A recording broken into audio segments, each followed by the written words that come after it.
presentation of Fox Sports. We are Fox Sports. We are Sports Now. He may be one of the loosest Braves off the field, but when he takes them out, it's all business for Chris Medlen.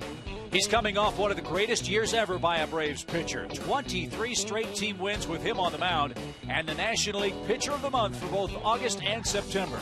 Medlen was the Braves' ace.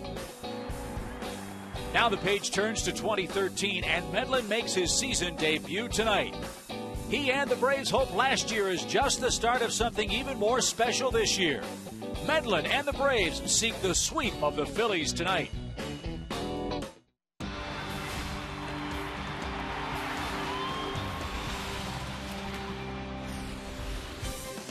Hey, break out the brooms and the blankets, too. It's time for Braves baseball tonight from chilly Turner Field. The Braves go for a season-opening sweep against the Philadelphia Phillies.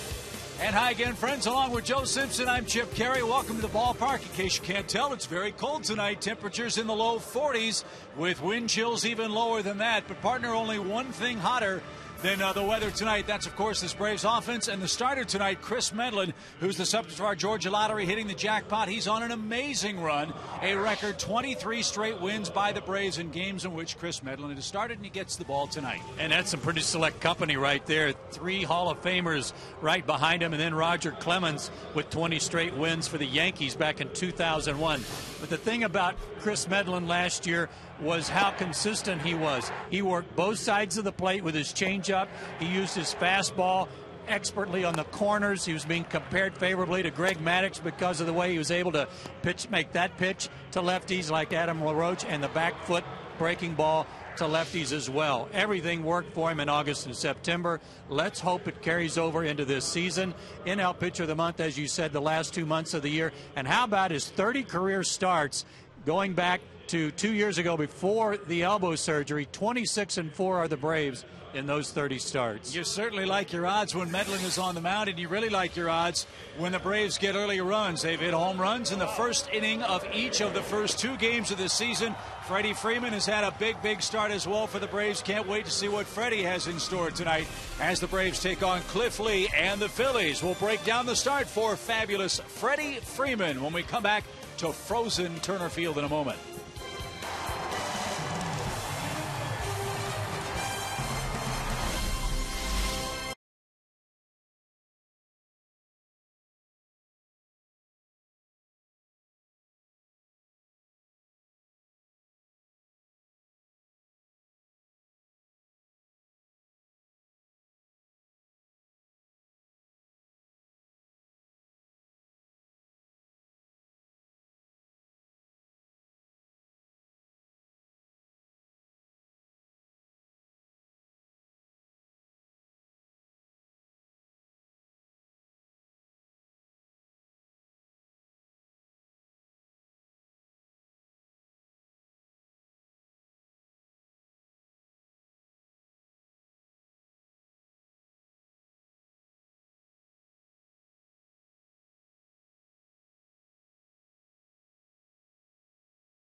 any kind of heat we can get on this chilly night in Atlanta. Matt Diaz was a hitting fool. Freddie Freeman's the hugging fool. But he's quickly moving into the hitting fool type of mode. Off to a great start. Home run his first time up in game one that staked the Braves to an early lead. Then the Phillies decided to start putting a shift on him, and he went the other way, including a bases-loaded double last night. Talking to Larry Anderson, a radio broadcaster for the Phillies today, right before the game, he said, you know, that guy can hit. And I think everybody in the league are sitting up and paying attention now because everybody knows that Freddie was hurt a lot of last year. Bundle up, friends. It's a chilly night, but the Braves are red hot. They try to sweep away the Phillies. Medlin and Lee get after it when we return to Atlanta right after this.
Luncheon today, and it involved Jason Hayward. For more on that, let's check in with Tom Hart tonight. Tommy? All right, Chip, thanks. It's really a story of 2012 in many ways. Just before the game today, Jason Hayward was presented with his Rawlings Gold Glove as the best right fielder in the National League last year. Kurt Hunsaker from Rawlings was on hand, and folks, that is 24-karat leather. The value is $10,000 of that Gold Glove that is perfect for Jason Hayward. A perfect fit because it's his glove, and he was a perfect fit in the corner. Tied for the National League with 11 outfield assists last year. His defense was dynamic all season long, and while that glove was worth $10,000, his defense for the Braves was worth so much more than that. He's back in right field again tonight. Maybe we'll see another Gold Glove performance from Jason this season. Chip? Thank you, Tom, very much. Great story, and I have a feeling Jason Hayward's going to need a little more mantle space for not only Gold Glove awards, but a whole lot of other accolades before his career is over. Just build a big mantle and get ready, because he's going to get a few more. Cold night. Let's see what Chris Medlin has in store for the Phillies. Their lineup presented by Charlie Manuel and by Toyota tonight. Ben Revere, Jimmy Rollins, Chase Utley, 1, 2, and 3 again for the Phillies. Ryan Howard, Michael Young, Dominic Brown, the middle of the attack. Lance Nix gets the start in right field. Kratz and Cliff Lee hit 8th and 9th. And on the mound for the Braves will be Chris Medlin, who, despite all the great numbers we showed you from last season, did not have a particularly good spring. A 1-2 mark, 7.23 ERA, a lot of hits in his 23 plus innings. But one of the things he said he was doing and wasn't concerned about was that he was working on some stuff. And as any good pitcher does in spring training, he said he doesn't want to show hitters some things he might show during the season. So tonight, 4 keys to success: work both sides of the plate like he did so successfully last year, and no experimenting. Back to what he knows how to do and how to pitch. And with this lineup, you can't really bear to try some new stuff tonight, even in cold weather. Stick with what you know best. And speaking of the cold weather, here are the numbers as we start play tonight. So I'll ask you, Joe, is it a bigger mental challenge or physical challenge after spending 6 weeks down in Florida to play in weather like this in the third game of the year? It's both. It's both. You've got to really get yourself loose and work up some body heat to get comfortable. But when the wind's blowing in your face like it is tonight and it's so cold, I mean, you have a hard time gripping the bat, gripping the baseball if you're the pitcher. So it's a little bit of both. We'll see how Lee and Medlin fare as Ben Revere leads things off for the Phillies. First pitch, a 90-mile-an-hour strike from Medlin.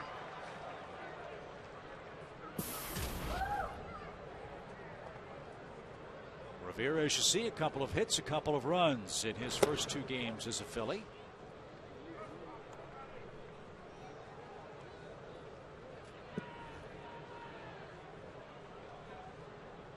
He's never faced Medlin before. And that just missed, says Marty Foster, tonight's home plate umpire. 2 balls and a strike.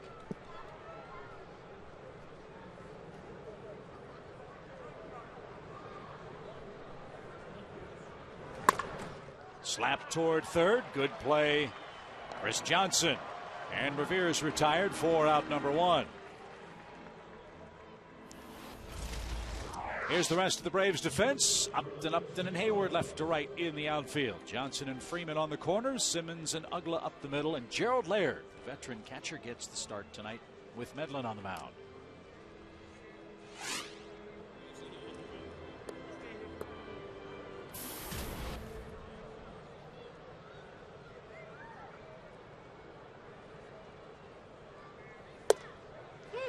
A quick strike to Jimmy Rollins, who's 3 for 10 in the series.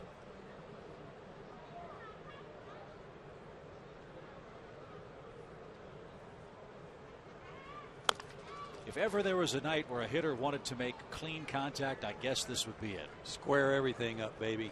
Nothing off the end, nothing off the handle, because you'll feel it for a couple of innings if you don't hit it on the sweet spot.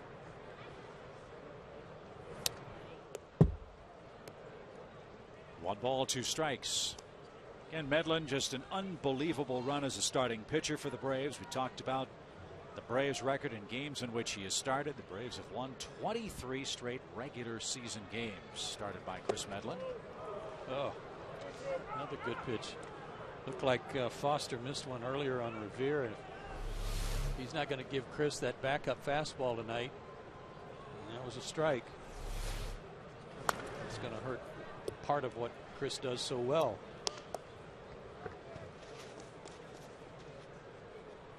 And Chris, I think, looking for a little redemption against the Phillies. He hasn't seen them a lot as a starting pitcher. As a relief pitcher, they've cuffed him around a little bit. Did he go? Oh, no. Allen's still alive, full count.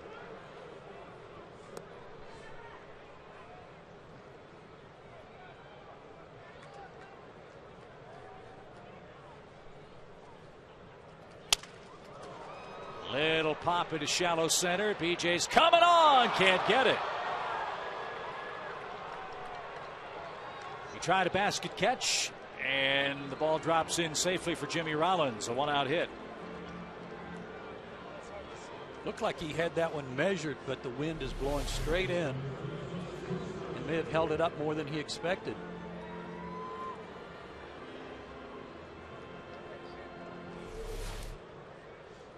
Go as a hit. The 4th of the series for Rollins, and now Chase Utley hits. Utley had a great opening night. 3 hits.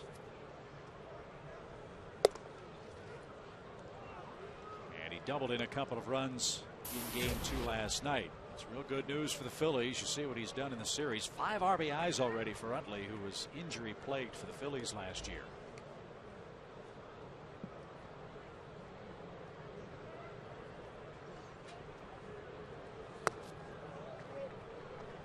count. 2 balls, no strikes.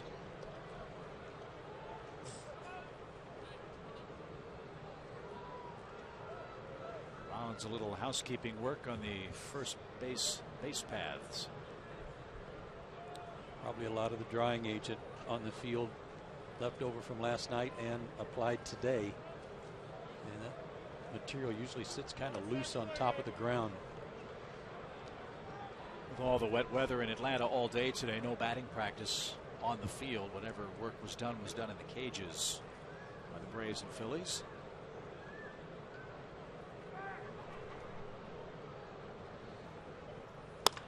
Utley drives one toward Justin Upton in left.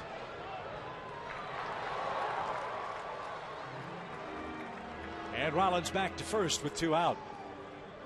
And you're right, Joe. You hit the ball in the air. It doesn't look like it's going to go anywhere so far tonight. Don't know how solidly Utley hit that ball, but it didn't go very far into left. The hitters will warm up as the game goes along. But right now, first time through the order, first couple innings, it's going to be tough duty for the hitters to try to get loose, feel loose, and ready to cut the bat loose. It's 28 degrees colder tonight than it was on opening night here in Atlanta.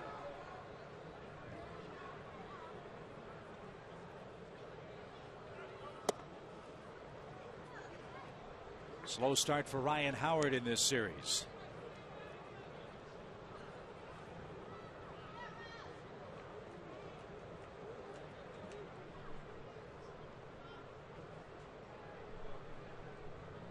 Braves have a shift on as Medlin chases Rollins back to the bag. Close play.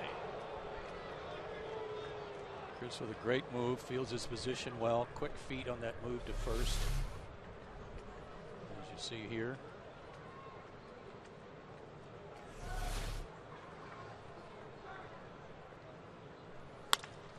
And Howard spoils the shift. He singles into center field. And the throw behind chases Rollins back to the second base bag. So Howard with a 2-out single. And the Phillies threatened with 2 outs here in the first inning.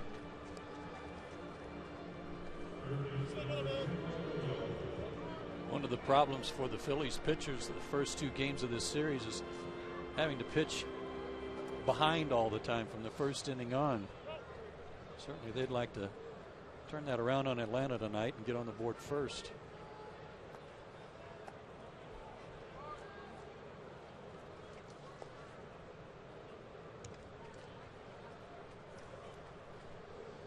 Here's Michael Young.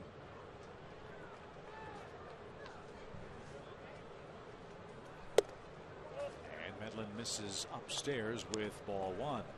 Phillies were 1 for 11 with runners in scoring position last night. This is their first opportunity tonight.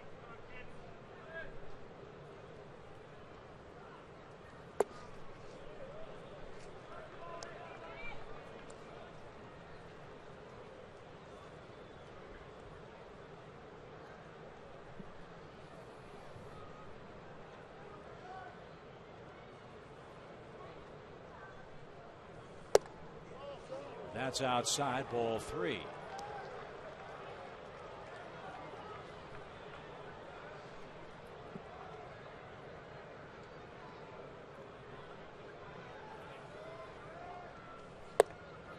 More balls than strikes for Medlin so far. And Rollins moves up 90 feet. Heads up play by Jimmy Rollins, who had measured Gerald Laird, just watching the way Laird was throwing the ball back to the mound from his knees, a little lob back to second or back to the mound. And after watching that a couple of times, Rollins took advantage of it. Good heads up play. Rollins led the National League in steals of third base last year. He did it 12 times. And stole 30 bags overall for the Phillies. And Medlin walks Michael Young. And the Phillies have him loaded with 2 outs in the opening inning.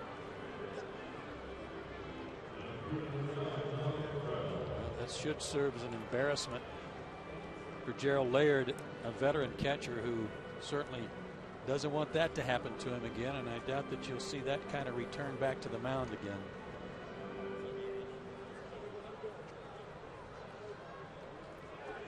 Big chance for Dominic Brown now. Brown with 3 hits in the series as the bases loaded and was swinging away. Strike 1.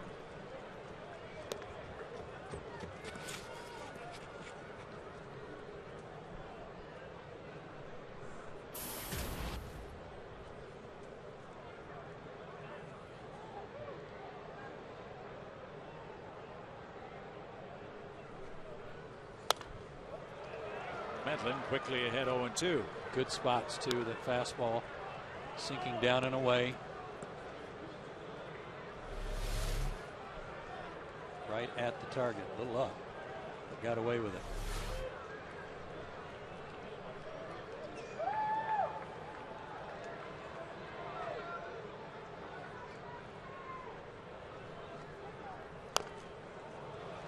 Two pitches running away and then came back with that back foot breaking ball.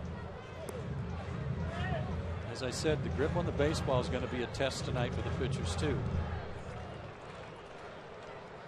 They'll be allowed to blow on their hands and try to get a little moisture in there, but you can see their breath and how chilly it is here. Check swing. Brown fouls it away and stays alive.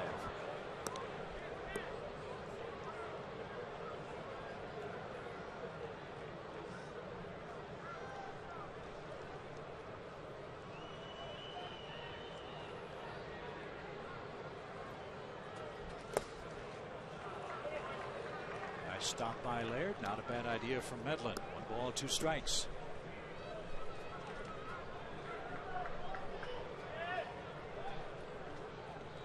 Maybe one more sinker away and then try that backup fastball, a 2-seamer to the inside part of the plate. Get him leaning over a little bit.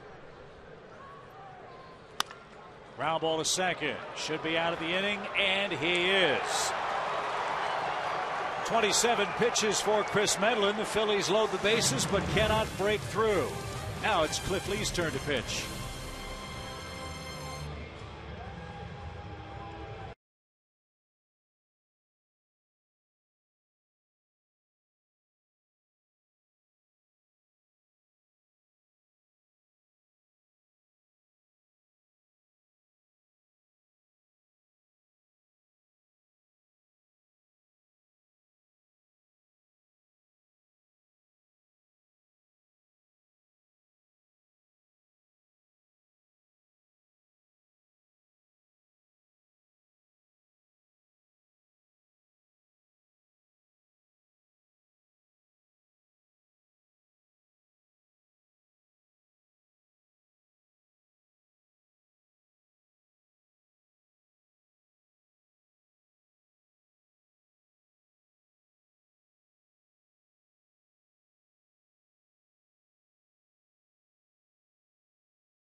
.41 degrees officially at first pitch. The Phillies loaded the bases in the first, could not break through, and let's see if the Braves can in their first inning. The Toyota starting lineup shapes up with Simmons, Hayward, and Upton 1 through 3. Red hot Freddie Freeman's the cleanup man. Little change at the bottom of the order with Chris Johnson 7th, Gerald Laird 8th, and Chris Medlin 9th against left-hander Cliff Lee. Cliff Lee, 34 years old now, 6'3", 190 out of Arkansas University. 30 starts last year, but he didn't get his first win until July 4th in his 14th start. He's hoping to make sure that doesn't happen again this year. You better go up there looking to get a hit, because he's not going to put you on if he's right. No. Doesn't walk anybody. Lowest walks per 9 innings in the major leagues last year, 1.19.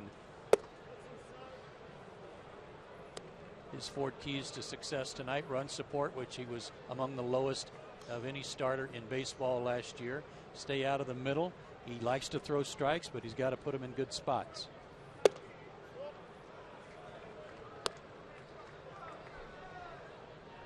Two balls and a strike for Andrelton Simmons, who's 3 for 9 with 3 runs scored in the series.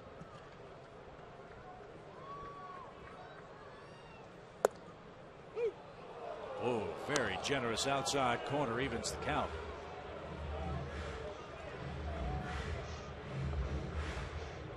Looks like the zone's east-west and not north-south tonight, at least early on.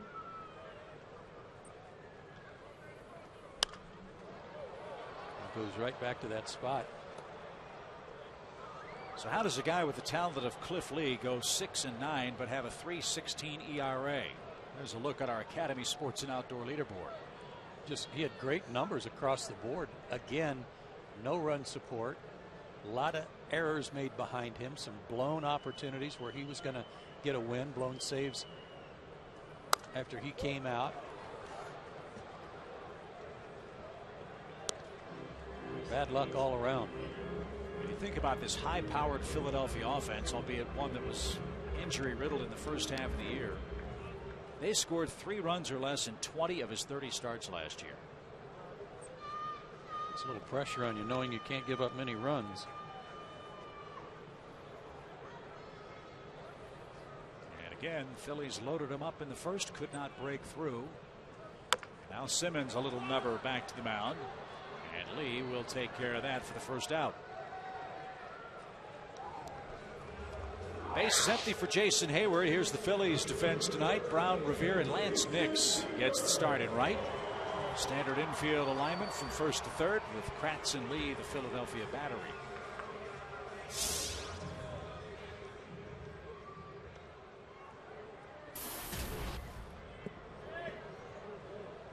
Jason scored 4 runs in the first 2 games against the Phillies.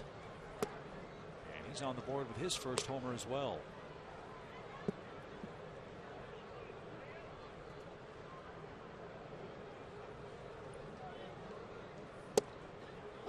Cliff Lee still has a good fastball. He's in the low 90s.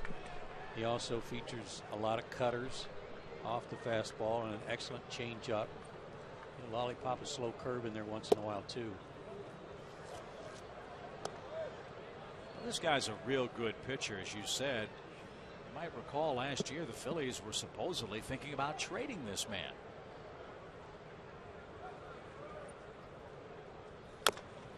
He has a very big contract. But what with the struggles of Roy Halladay, just think of the dire straits the Phillies would be in if Cliff Lee were pitching for someone else this year instead of the Phillies. Yeah, they made some moves within their organization in terms of trading away some of their starting rotation, moving some other guys into that spot. So they're definitely not that good. Jason Hayward hustling down the line is thrown out by Chase Utley. That's the second out. 2 ground ball outs for Cliff Lee, neither hard hit.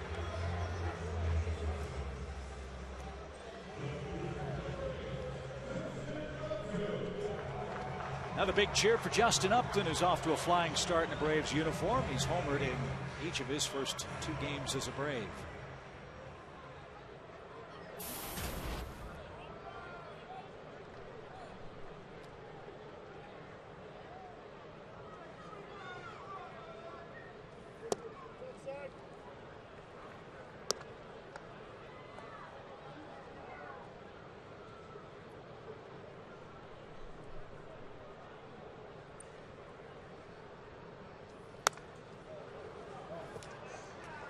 Most of the guys said after the game last night that even though it drizzled all night long, most of the guys got warmed up and were okay until the last couple of innings, and then it turned pretty cold on them.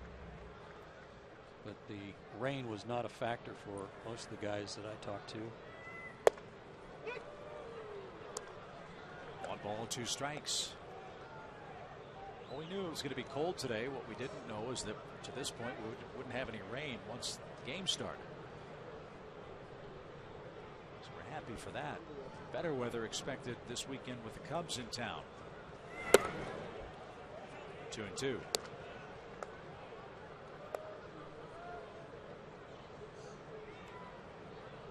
Neither one of these pitchers wastes much time between pitches.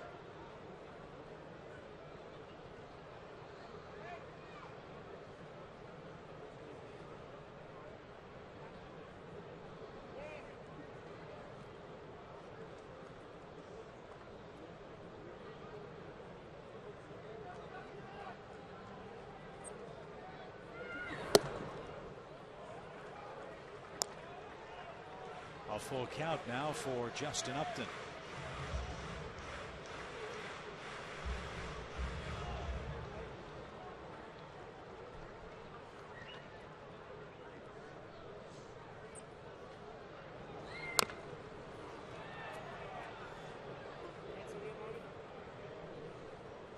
Cliff Lee's numbers against Atlanta, his last 5 starts, unbelievably good. 3-1 with an 0.95 ERA. Look at the walks to strikeouts. Last year, he was 1-1 against the Braves in 2 starts, and his ERA was 0.60. He gave up 1 earned run in 15 innings, but yet lost 1 of those 2 starts.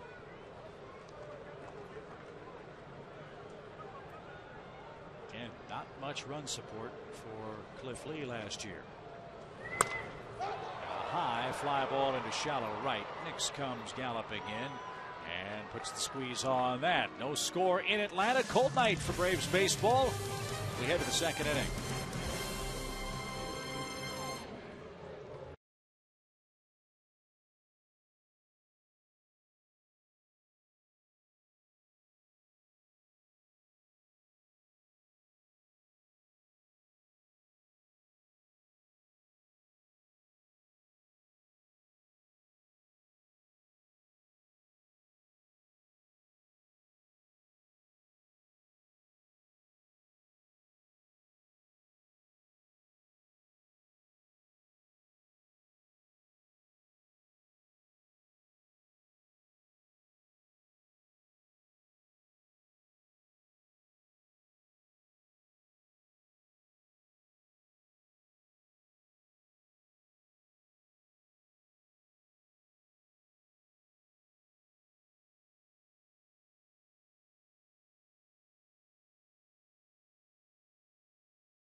By Delta Airlines and by Ford.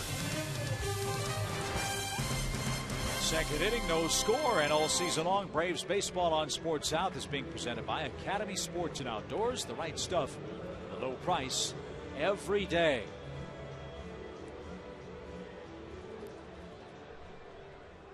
"27 pitches for Chris Medlin in the 1st inning. See if he has a crisper time of it in the 2nd, with the bottom part of the order coming up. If he does, we'll call him Crisper Medlin. It's Nix, swings and fouls it away. Strike 1. Nix, a well-traveled player. Rangers, Brewers, Reds, Nationals, and now the Phillies.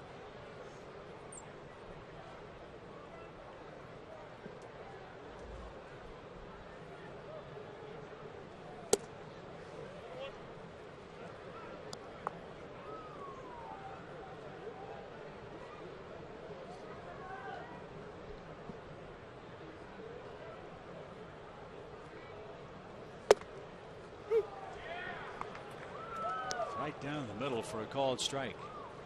Tim Hudson talked to us last year about pitching to lanes. Tom Glavine talked about pitching to different lanes, and Chris does that very well too. And Nix into center field with a leadoff hit. 3rd hit of the game for the Phillies.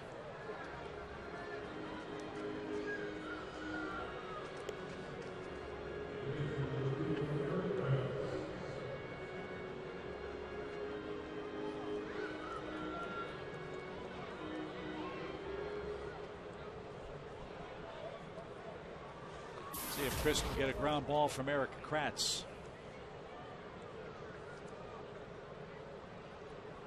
Eric hit into a double play last night. Medlin would love one here in the second. Strike one.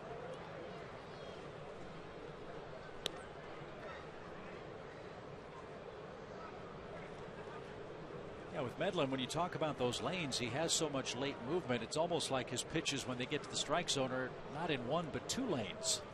Yeah, they start in one and go to another, and that's one of the keys to his success.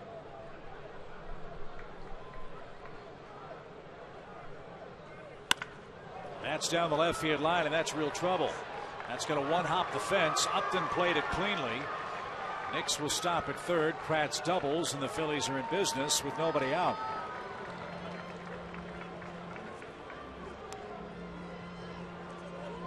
He gives up a double on that pitch, but he should be very happy because look at the hanger. He's lucky that one stayed in the ballpark. And Eric Kratz stayed on top of it. Short hop the wall.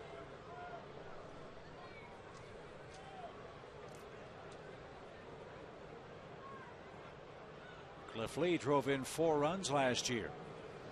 Hit 156. The Braves were in at the corners thinking he might try to bunt, and he takes the ball high, 1-0. Yeah, he's not a bad hitter at all.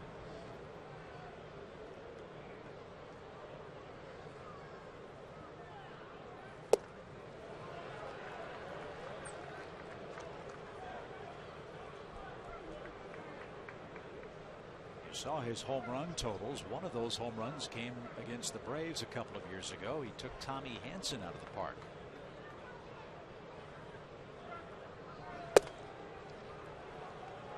Two balls and a strike.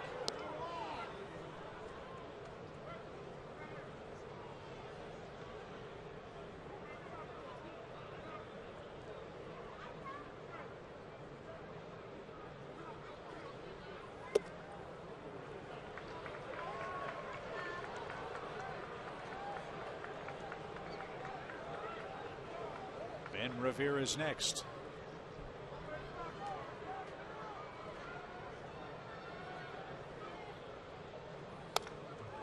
And Lee had a good cut. Good cut. Got a cookie to chase there. 3-1. Knew he was going to get a fastball. Just missed it. Chris got him to swing and miss at a changeup early in the count. Normally you don't like to throw a pitcher a changeup because their bat's slow anyway. But as good a hitter as Cliff Lee is for a pitcher, it's not a bad call. He walked him. Second inning in a row, the Phillies have loaded the bases. This time, however, there's nobody out, and now the top of the order's coming up. If he wanted to really cut into any damage this inning, he had to retire Cliff Lee. Walking the pitcher, not a good thing here in this situation. This will bring up Ben Revere. This is his 1,000th major league at bat. And an interesting stat about Revere, he has 33 extra base hits. That's it. I mean, a ton of singles, a ton of stolen bases, and very few strikeouts. Yeah, he can split the gap. He can slice one down the left field line and get an extra base hit that way, but no real danger of him hitting one over the outfielder's head normally. Medlin tied him up 0-2.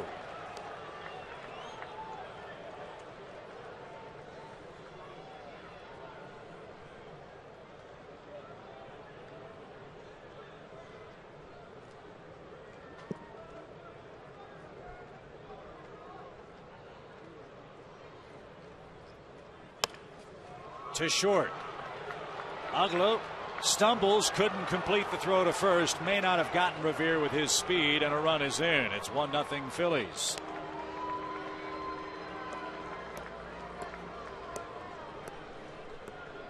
Well, we know how quick Ben Revere is, and this ball was hit sharply.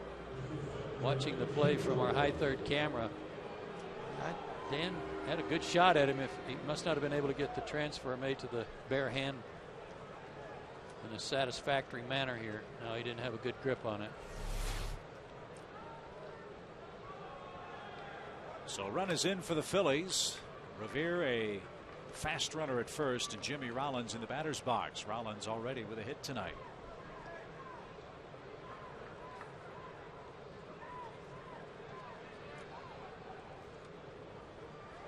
And he's running. Laird's throw is way high. Ben Revere, a stolen base. Second steal of the game for the Phillies. And the second of the series for Revere. We didn't have a real good jump, but the throw was high and he was able to get in there.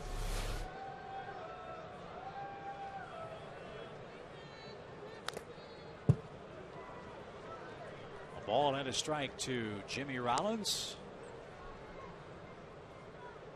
Like Jason Hayward of the Braves, Rollins a Gold Glove winner. He picked one up last year, his fourth as the Phillies shortstop. Veteran hitter too, who in this situation with the infield back knows that all he's got to do is hit the ball on the ground somewhere other than to the pitcher, and he's going to give his club a 2-run lead. It's a matter of him not getting too greedy and try to drive them both in with a long ball.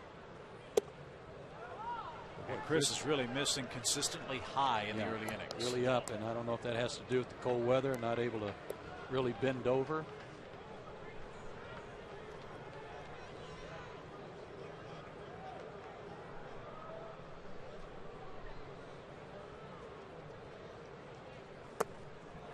And another walk. And another bases loaded chance. This time Chase Utley's in the batter's box and Roger McDowell on his way to the pitching mound.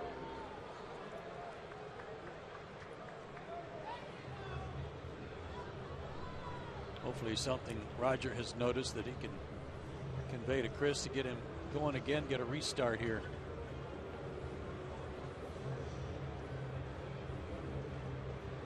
If you're overthrowing typically, and this is his first start, I'm sure amped up a little bit. If you're kind of overthrowing your fastball, you're probably going to miss high because your body's flying open a little too soon. Trying to get a little extra on it.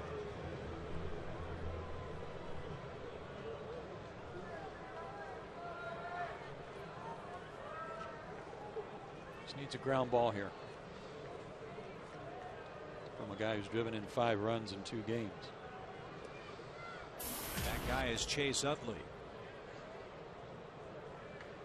Kratz, Revere, and Rollins, the Phillies runners from third to first. 1-0 Philadelphia, second inning. And Utley jumps on the first pitch and lines it toward right. Hayward makes the catch. Kratz is tagging. Throw toward the plate is going to be late. Utley with a sacrifice fly makes it 2-0.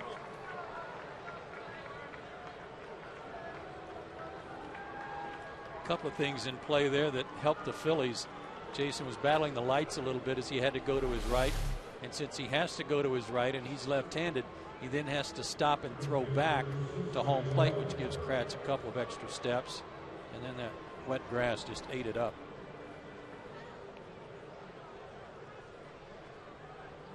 So 6 RBIs for Utley in the series, and Ryan Howard the hitter with 2 outs.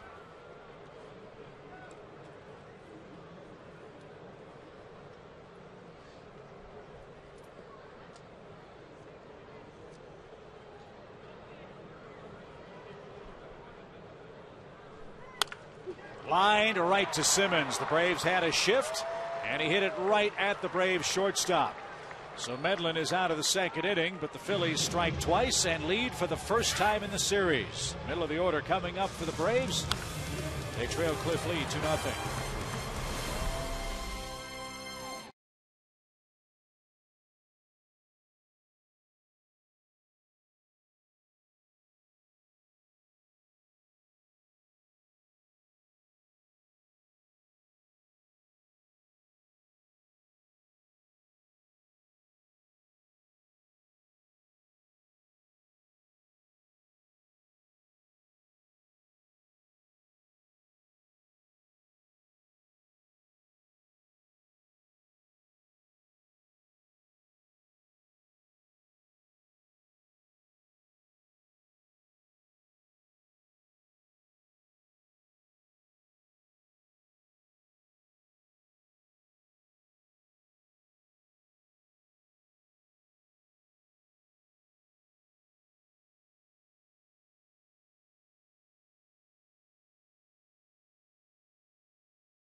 time now for our Ram Trucks Power Stats.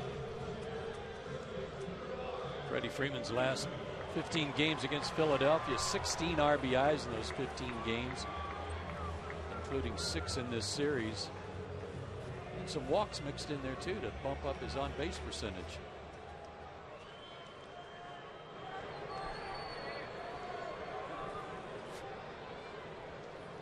Let's see if he can get something started for the Braves. Freddie Freeman has very quickly turned into a Phillies killer. He's enjoyed a lot of success against Philadelphia pitching.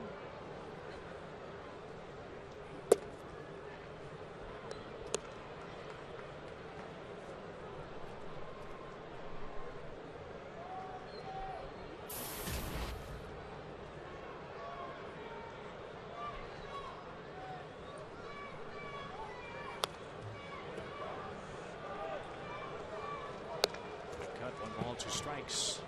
If there's been a knock on Cliff Lee and the fact that he doesn't walk anybody, it's the fact that he throws too many pitches in the strike zone, gives up a ton of hits.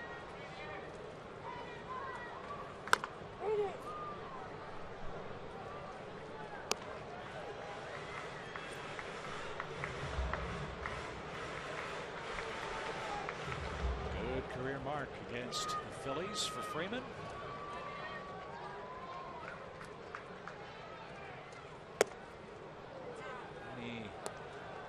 That one outside, 2-2.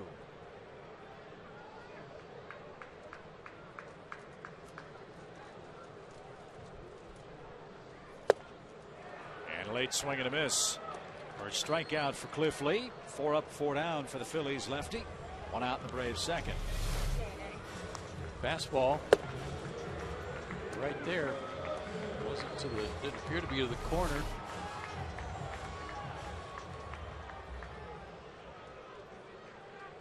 Now B.J. Upton.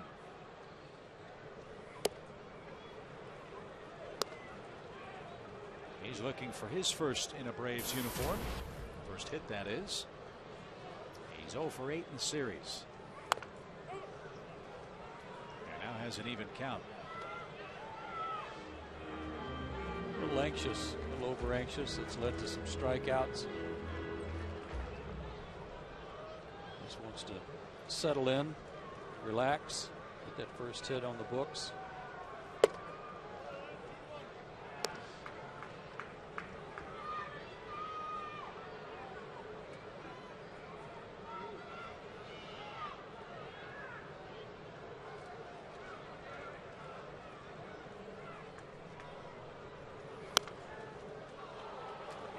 Big cut, 2 balls, 2 strikes.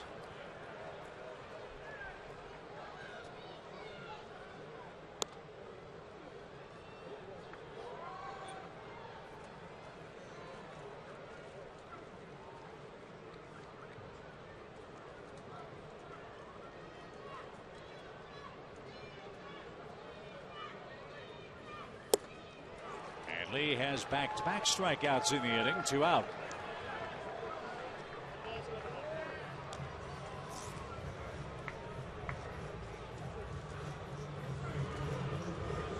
Delta Airlines is a proud sponsor of your Atlanta Braves. And Sunday we'll make our first Delta charter trip of the 2013 campaign. We'll make our way down to Miami, as we'll be the visiting club for the Marlins home opening series down at Marlins Park. And Dan Uggla, line drive to left, is the first Braves hit of the game. You were raving about his BP yesterday. And Dan, with a top spin line drive tonight, is aboard with 2 outs. Hands inside the baseball again. Didn't really go out. Didn't cast his hands out and then spin off his back leg. Much more level swing too. Bat staying in the zone longer. He can just hang on to that. He's got something really good working. Chris Johnson sprays one foul to the right side. Strike 1 to him.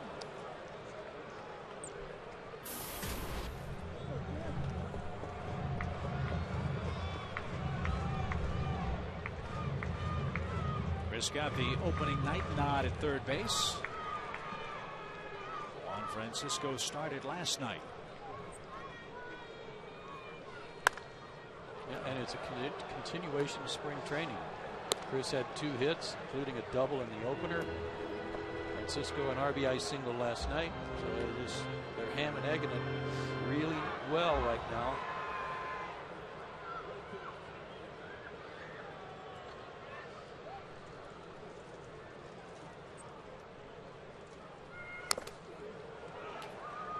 Just enough to stay alive for Chris Johnson. Still 0-2.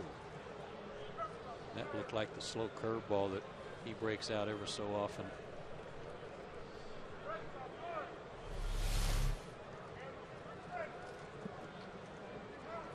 Stopped by Chris just to stay alive.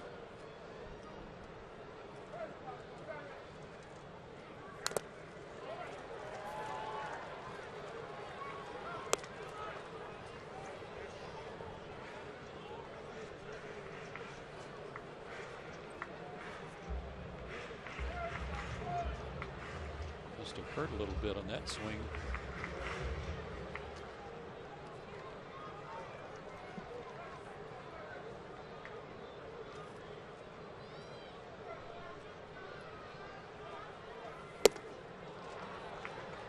One ball, 2 strikes.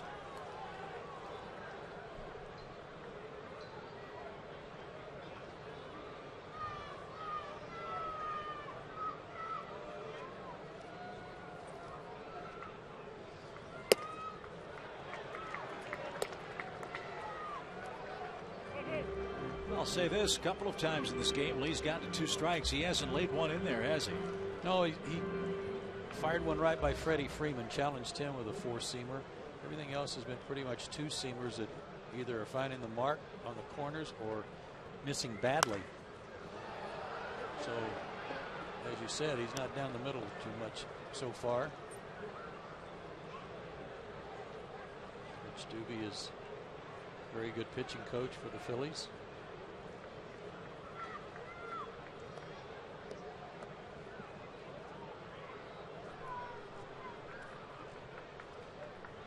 Two balls, 2 strikes. Nice at bat by Johnson. He was down 0-2. Now it's a full count. Ugla will be running from first. So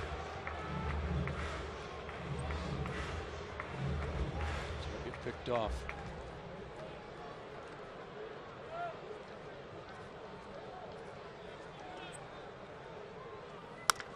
Ground ball toward Young at third. Knocks it down. Scrambles to his feet and gets Johnson by a step. And that retires the side. No runs, a hit, a man left. We're through 2 in Atlanta, and the Phillies lead 2-0.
inning. When Evan Gattis homered in his major league debut last night, it was history in a way of sorts. You see, he was just the 7th Brave to do it as we take a look at our SunTrust shining moment.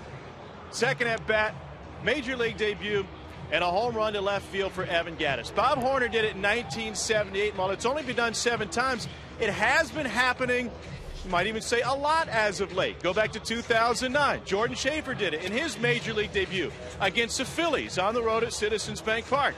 And then who can forget the anticipated arrival of Jason Hayward, and he was welcomed to the show with this bomb. I asked Jason about his home run the other day and what he remembered about it in his first ever big league at bat. He said, I remembered it gave us a lead and we won the game. Chip? But Jason, it's always team first, isn't it? He was giving a little home run sign there, like he was already thinking about the trot, but he was actually trying to signal to the infielders that might be a little hard to see right now with the glare or mist or whatever it is that has kind of socked in over the stadium. Michael Young made a nice defensive play to end the Braves' second, and he rolls out on the first pitch of the 3rd inning. For the Phillies, 1 up, 1 down. It's been a struggle so far for Chris Medlin getting early out, so that's a good sign.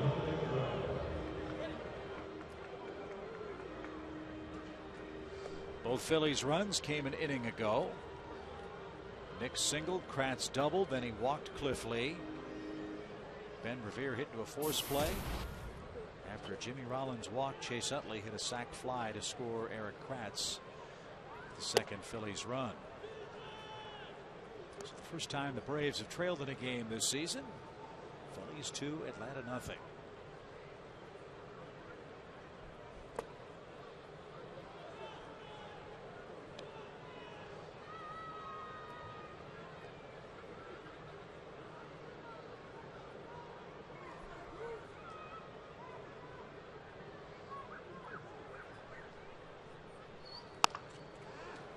Little fly ball into center field with a whole lot of spin on it. Dominic Brown guides that into center. His first base hit. Run at first, 1 out. A reminder, EarthSense programs from Georgia Power can help you save money, use energy more efficiently, and help the environment. Yeah, that one was cued right off the end of the bat. It was a pretty good pitch.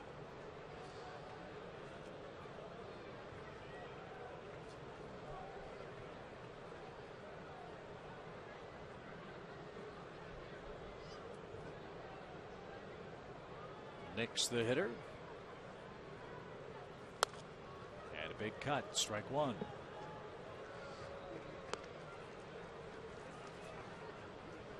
Cubs are here tomorrow night for the Braves.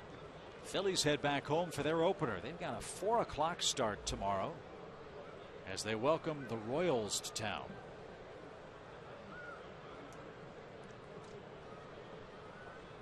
It's an odd starting time, isn't it? Yeah. I guess historically they play their first game of the season in daytime.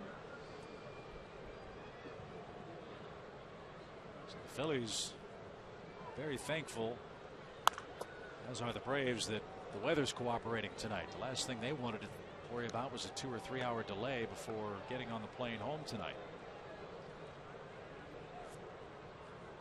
Yeah, the only thing that would make this more miserable is moisture.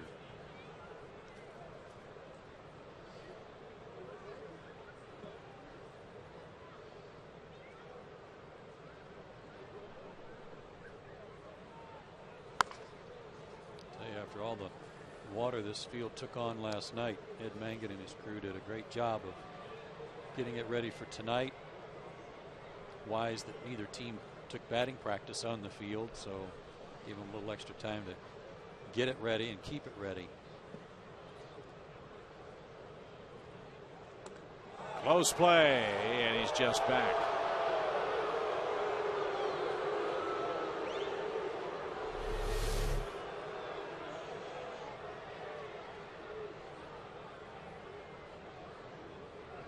Just made it.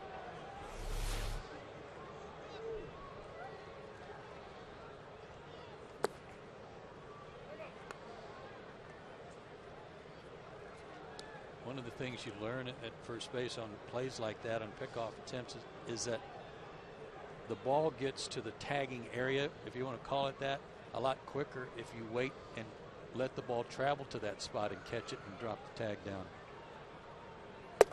Especially with Chris so accurate on his pickoff attempts, as opposed in Freddie's case as a right-handed thrower to reaching out, catching it, and then bringing the tag back. You'd think it'd be the other way around. Be a little slow. Yeah, you'd think so. You'd think your hands are quicker than right. that, but the ball travels so much faster.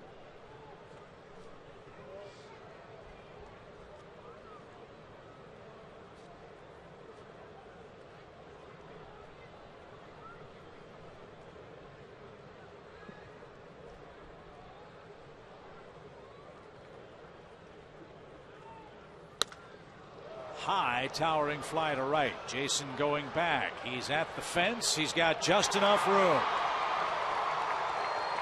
Nix just missed. Wind blowing straight in. That helped. 2 outs. Not the only thing that kept that one in the ballpark. Fastball that ran back over the middle of the plate. One look to find the fence. Just enough room.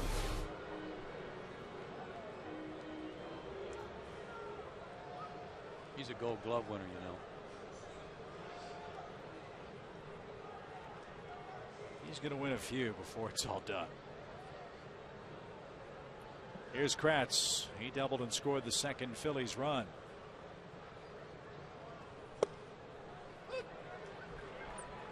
Just got that ball down. Strike one.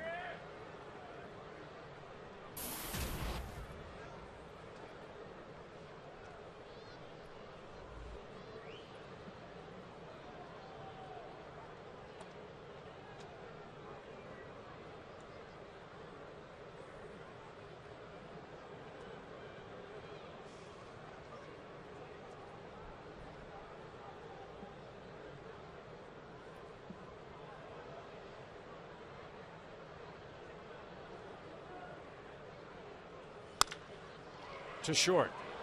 Andrelton thought about throwing to second, and Freddie Freeman applied the tag, but they'll call the man safe at first, and Freddie Gonzalez will come out and argue. I thought he pointed like he tagged him.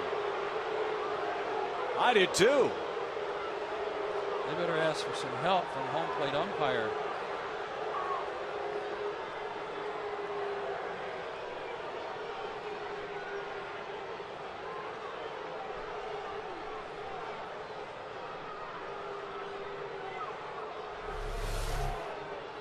Andrelton bobbled it and then made a high throw, and the tag right there as he was going by. See, the umpire's pointing. Typically when they're pointing, they're saying you made the tag, and then he changed his mind. He's not pointing to say safe. That's not even close. No. But Scott Berry pointed, and usually an umpire, when he points, is then going to call him out. Well, hopefully the conference will get it squared away.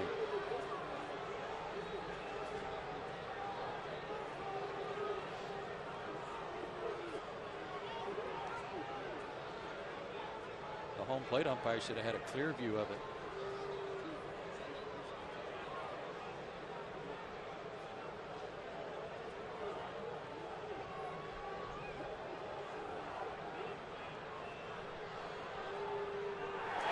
They got it right. Here comes Charlie. And they did get it right.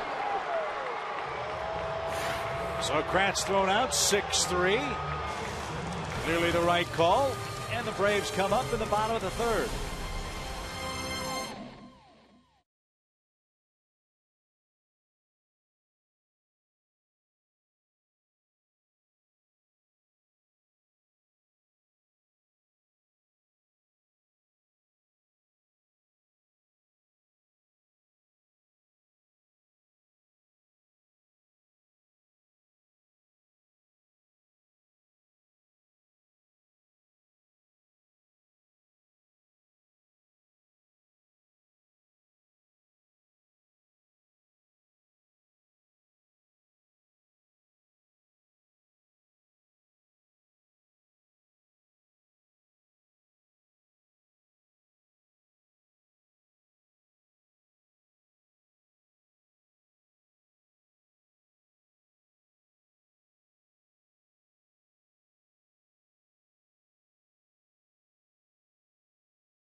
The Georgia Lottery, by the Home Depot, and by Toyota. Phillies 2, Braves nothing. Atlanta coming up for the bottom of the third inning. Great matchups coming up for you as Fox Saturday Baseball returns. The Angels head to Texas to battle the Rangers. The Yankees take on the Tigers, or the Giants host the St. Louis Cardinals. The debut of Fox Saturday Baseball is this week at 3:30 Eastern Time.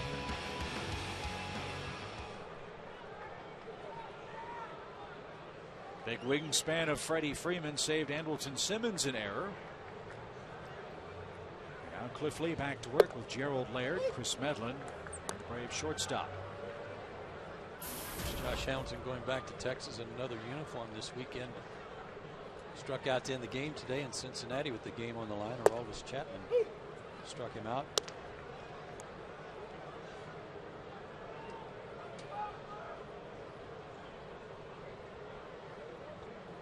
Reds had a good series against the Angels. Nationals swept the Marlins. Miami finally scored its first run. Cubs beat the Pirates. And the Mets fell today. Cliff Lee, another strikeout. He is humming early on, folks. That's his third punch out tonight. Fancy all-new interactive tour of Turner Field includes personalized guided tours with tablet devices. Choose your virtual host from Braves legends Bobby Cox, John Smoltz, or our own Dale Murphy.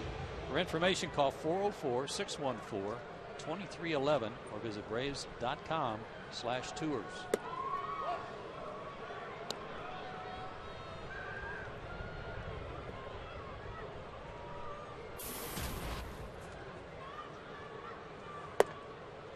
A strike to Chris Medlin.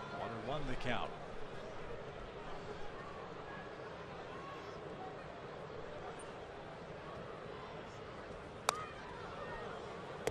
Good cut from Chris. Good hitter, switch hitter.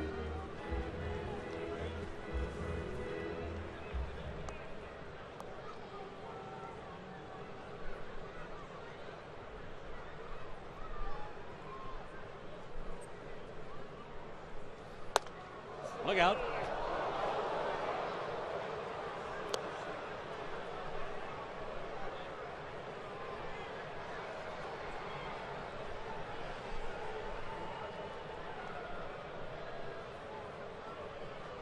think he was very excited. Yes.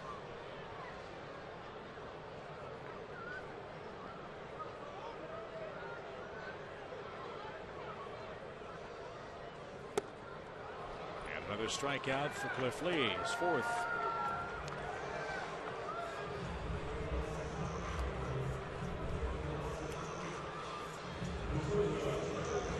He, like the Phillies, has improvement on his mind. Not a bad year as far as the ERA is concerned. Joe showed you all the great numbers that Lee had. His strikeout to walk ratio, very low number of bases on balls. You ask a major league starting pitcher, though, what's on his mind? He wants to win games. And Lee won only 6 times last season and was actually below 500 at 6-9 for an 81-81 team.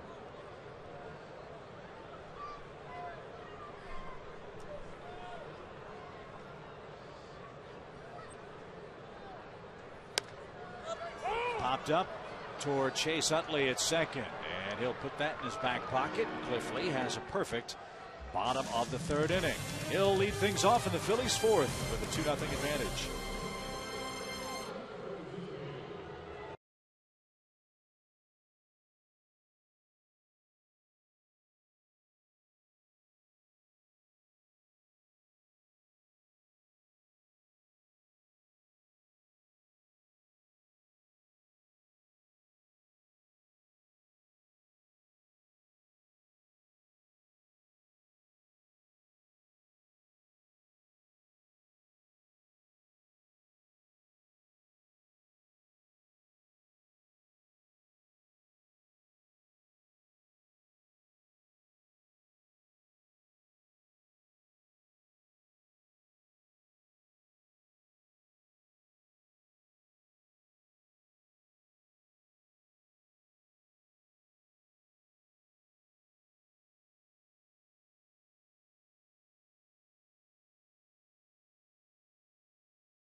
2-0, just about the temperature here too. 39 degrees actual temperature, wind chill a little less as the winds out of the northeast at 9 miles an hour. Time for the Coors Light freeze cam and the cold. Where's the train? Poor old Homer just shivering. People donning their winter gear tonight, and they need it. Nice hat there, lady. Players trying to stay warm. TP, you know he's cold. It's the Coors Light freeze cam brought to you by Coors Light Frost Brewed. Coors Light, my beer. Yes, indeed. Lefley leads off the fourth. Skies it toward left. Upton drifting back. Twisting, turning in the wind, and makes the grab. Talked a lot about the move of Justin Upton from right field to left field. How different is it for him to play not only in a stadium without a roof, but in conditions like this? Probably never had many games like this out west with D-backs. Well, in Arizona, you certainly don't have to deal with the wind very much. That was what got him there, and the ball's going to come off the bat just the opposite of what it was in right field. So lefties, it's going to slice on you.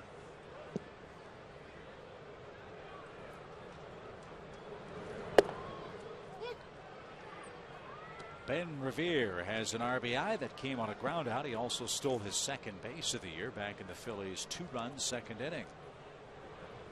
I told you earlier in the series, Ben was born in Atlanta, went to high school in Kentucky, was ticketed for the University of Georgia on a baseball scholarship, but was drafted by the Minnesota Twins.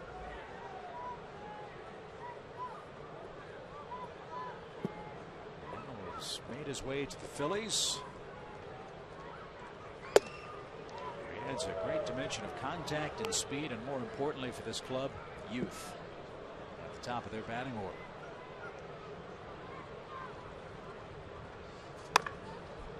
Slaps that one foul past Ryan Sandberg, the Phillies' third base coach. 1 ball, 2 strikes. You don't get to see him play too much in the American League. But what I've seen so far in the first 2+ games is a little Juan Pierre-like.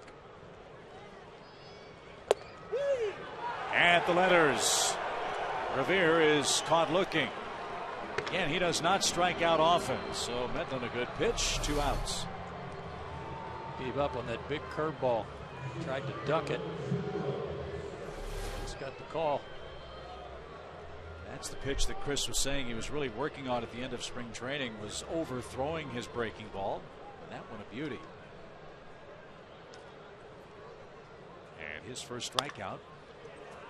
And that one inside the bag fair and under the glove of Freddie Freeman by Jimmy Rollins. And he'll stand at second base with 2 outs.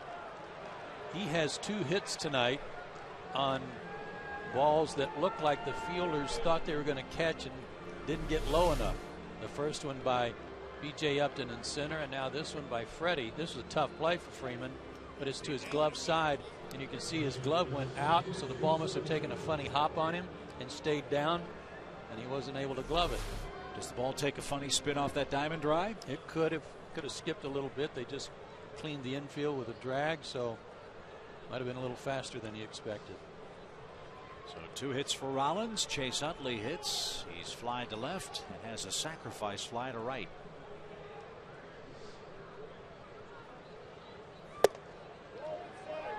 Ball 1. He's swinging the bat here in the early going way better than Ryan Howard. With first base open, if you do fall behind, I wouldn't give in to him. Already 6 runs batted in for Chase Utley. And he flirts with a double and pulls it foul. Told you about all the injury problems Utley had last season for the Phillies. Played in just 83 games. Drove in 45 runs for the year. He has 6 RBIs in the first 3 games. So a very encouraging start for him in the Phillies ball club.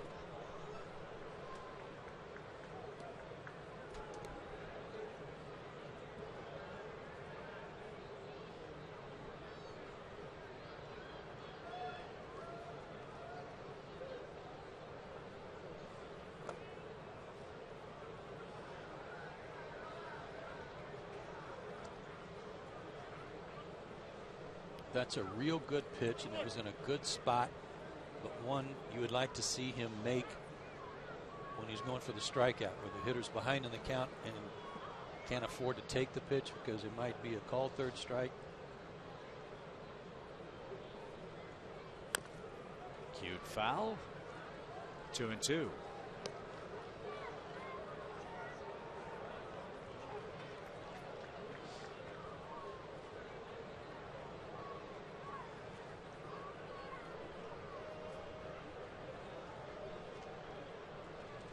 Chris has thrown strike one to 14 of the first 21 hitters tonight.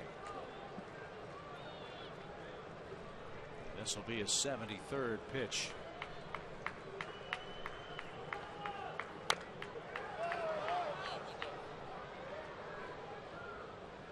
It was a little bit like Chris Johnson saving himself on that curve ball in the second inning when he put up such a good battle. They barely got a piece of this one.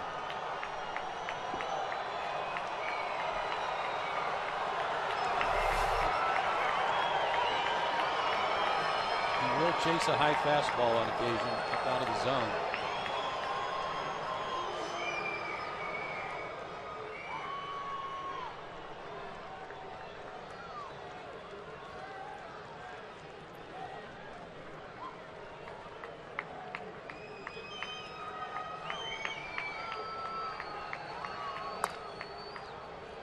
Again, foul at first.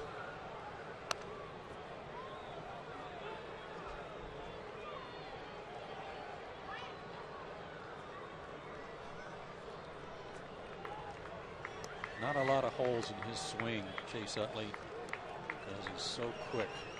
He waits. He has such good hands.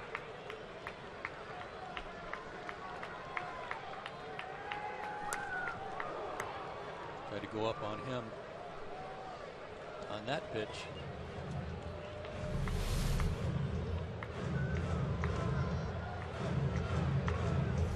Higher might have had him. And I say that because I did a postseason series between the Phillies and the Rockies several years ago when the Rockies went all the way to the World Series, and they were, it was like they had a book on him of their own that I wasn't aware of, and I don't know that anybody else was, and they challenged him letter high the whole series. He might have gotten one hit in that division series, but he struck out a ton, something I've never seen Utley do before. Yeah, he was 2 for 11 in that series and struck out 5 times. And it was all upstairs. Yeah, very un-Chase Utley-like. But this is what Chase Utley does when he's right. Spoils a lot of pitches, forces the pitch count up. And he'll see a 9th pitch in this at-bat from Chris Medlin.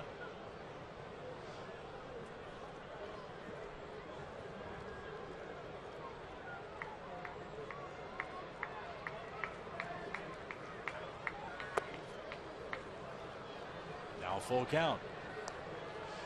Here we are to that spot. 2-2. They were making some good pitches. He was spoiling them. 3-2. Wouldn't bother me at all if he walked. Nice lead for Rollins at second. Payoff pitch coming to Utley. And they do issue the walk. Medlin's walked 4 men tonight. But to your point, you're right on. Utley's swinging it much better than Ryan Howard. And this guy comes up and he might hit 9 miles.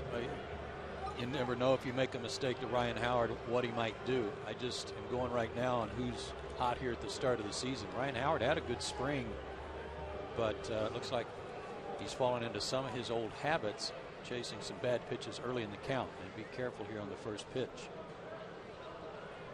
Howard spoiled the shift and singled to left center his first time, lined into the shift and Andrelton Simmons last time up. And Medlin made him move his feet. Howard likes hitting against Chris Medlin. But all but the 2 at bats tonight, including the hit in the first inning, those were back in 2010.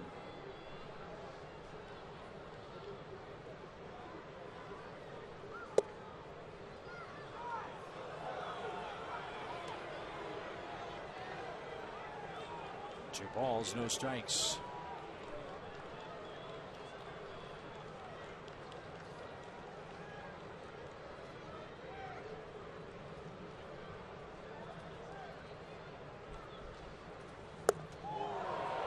Pitch 2-0 change up a beauty.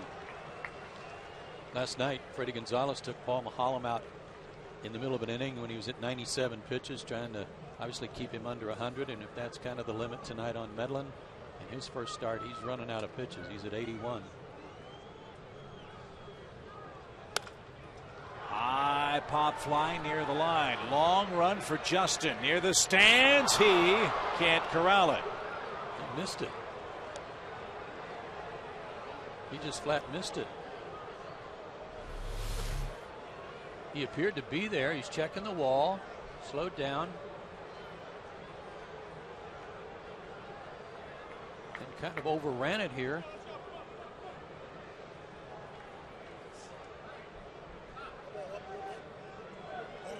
I don't know what happened there, but he just misjudged it. That hurts. Should be out of the inning, and Medlin now has to make another pitch to Ryan Howard.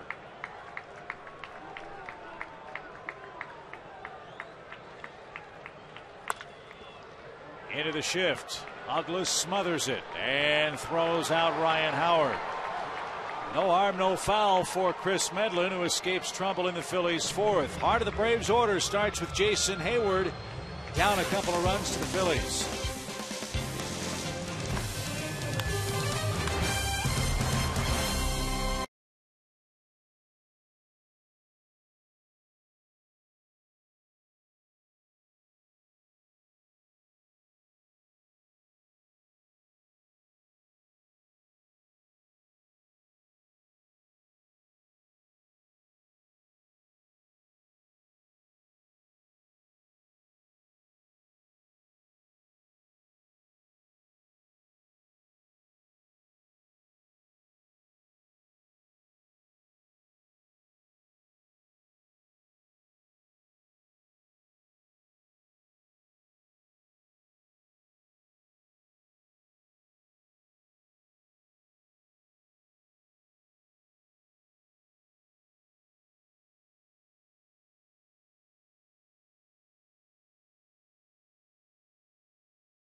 Cold, raw, misty night at Turner Field as we wrap things up against the Phils tonight.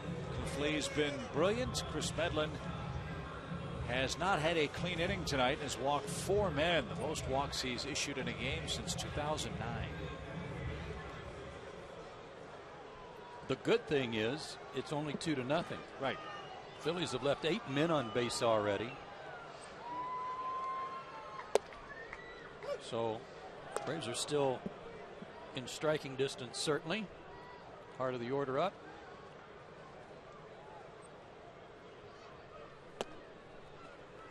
And their second look at Cliff Lee. Let's see how Jason Hayward fares.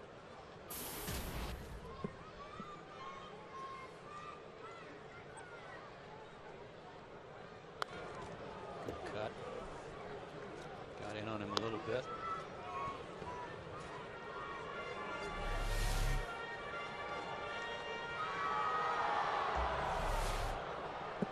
Blocked himself there, kind of locked himself that front hip, tied up his hand some. Did he go? Yes, he did. Jason couldn't hold up, and Lee has his 5th strikeout, 1 away.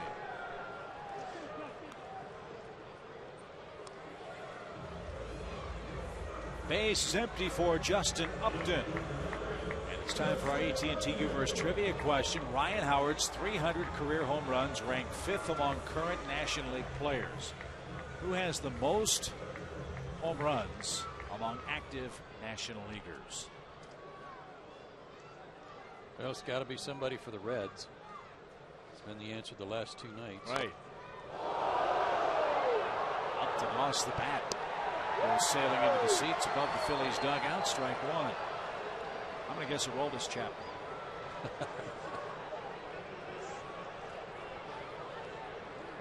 Most active home runs in the National League. It's more than 300. Soriano have 300?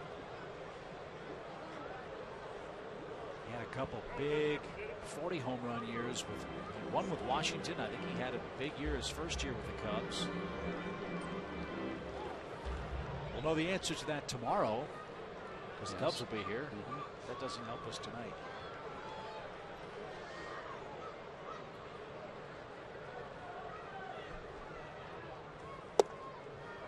Now, do all of those home runs have to be as a National League player? I'm guessing he's playing in the National League currently.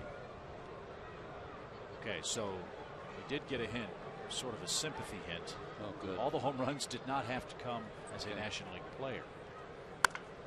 Liner into left. Upton aboard with 1 out. That's the 2nd Braves hit. What is it? Ball jump off that man's bat? And his hand stayed back. That was one of those slow curveballs from Cliff Lee. And he was fooled. He got out on his front foot, but his hands weren't used up. So while the foot went forward, the hands didn't. And that allowed him to go down and get that pitch and rake it.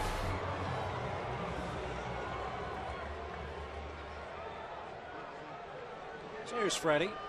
He struck out his first time up.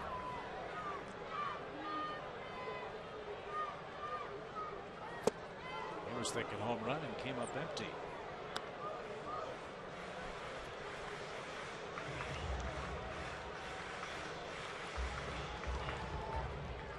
How about Todd Helton? Yeah, how many's he got?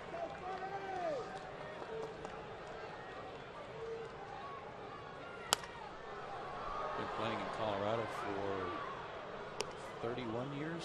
Something like that, yes. I know that he's announced that this is his last year.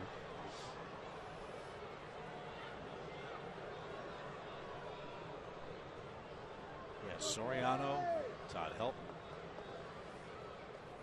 2 potential guesses. That is into the seats. Are they all right? Looks like they are.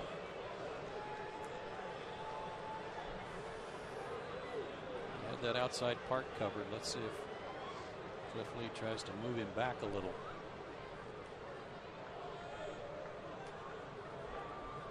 Target's going in. Broken bat.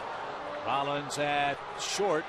Steps on the bag and completes the double play. Cliff Lee shatters the bat of Freddie Freeman. The Braves are doubled up and out of luck in the 4th inning.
Firestone Complete Auto Care Extra Mile Index. Most wins since 2011 among National League managers. These two guys here tonight at the top of the list. Freddie leading the charge. How about Ron Renicky and the job he's doing in Milwaukee? He's fourth on that list since 2011. We spoke to you with a couple of world titles in 2010 and 12. And a nice contract extension too, well deserved. Sure for was. the Giants. Good for him. Quick strike to third baseman Michael Young, who is 0 for 1 with a walk. This guy's a good player. If you're not familiar with his resume in the American League with Texas, you're missing out. This guy was a perennial all-star with the Rangers, won a batting title. Over 2,000 hits, 200 hits in a season 6 times with the Rangers. And as we've said a couple of times, if there is a hole in the Phillies offense, at least in the last year or two, it's been at third base. Not a whole lot of power at the hot corner for the Phils last year. And they're hoping that Young can step in and A, play good defense, but B, hit the ball out of the ballpark. I'm confident he'll contribute offensively. It's just a matter of him getting comfortable at third. He's already made a good play there tonight. And Medlin whiffs him. That's second strikeout for Chris.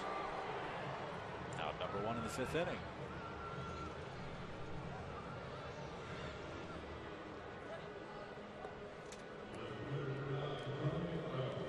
Here's Dominic Brown. He's singled his last time up. Former top prospect of the Phillies. That was way back in 2009. And he lines to second, and Dan Uggla, I don't know if he saw it at the last minute, but somehow the ball found leather and not the noggin. Like it almost went through the web of his glove, too.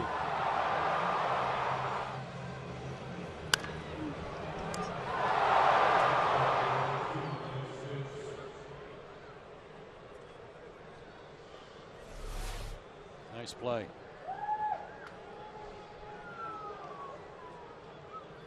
Knicks chase Jason Hayward to within about a foot of the fence in right field his last time. Tried to turn the wind around, but the wind won.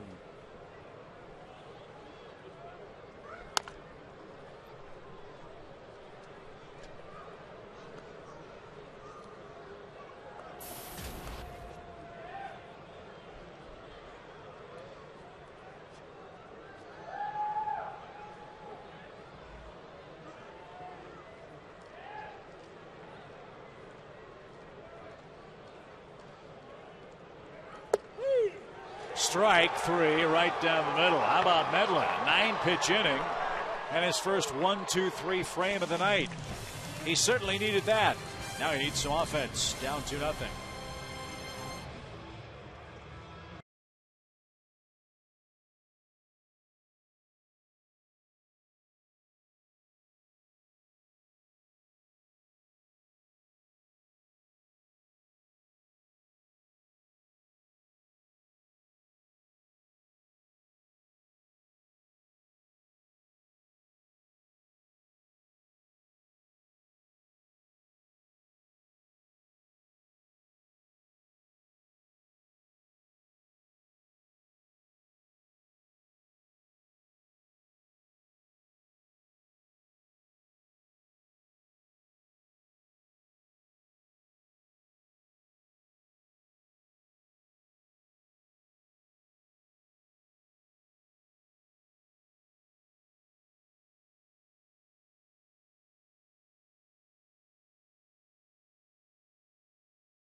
wrecker home run. And Justin Upton off to a flying start with the Braves. Homer on opening night. His brother BJ greeting him at the on-deck circle. And then he took Roy Halladay deep in game 2 of the season. Lots of power on this Braves offensive ball club.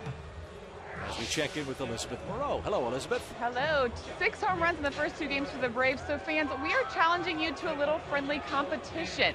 On Twitter, we want you to come up with a new nickname for this Braves hard-hitting lineup. Think the 27 Yankees, Murderers Row, the 82 Brewers, Harvey's Wallbangers. We're going to turn this into a poll, so fans, send me your nicknames at Fox Sports Moro with the hashtag BravesLive, and we're going to read some later on this week. But Chip, I got to tell you, I'm giving all the credit to Joe Simpson. He came up with this clever idea. Pretty impressed for a guy that took a few weeks for him to open his flip phone.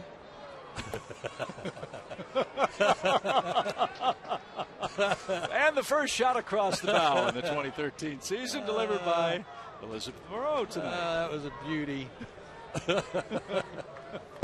And she's so right. Yeah. How about Simpson sluggers? How about the?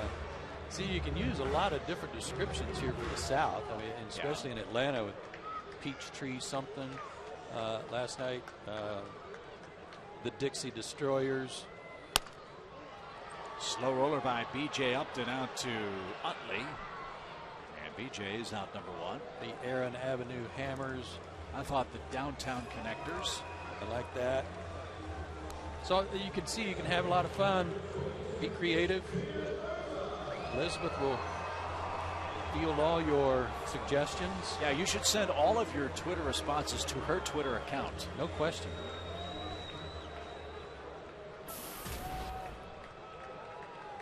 Then we'll come up with an answer. Dan Ugla.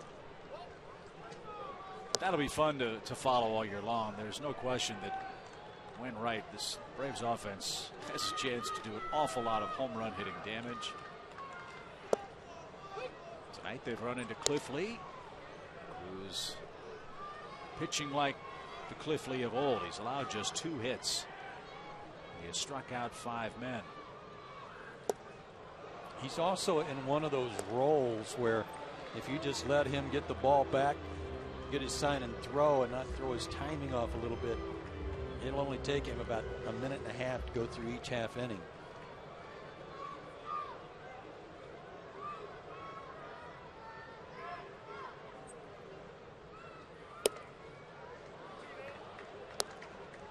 Two balls, 2 strikes.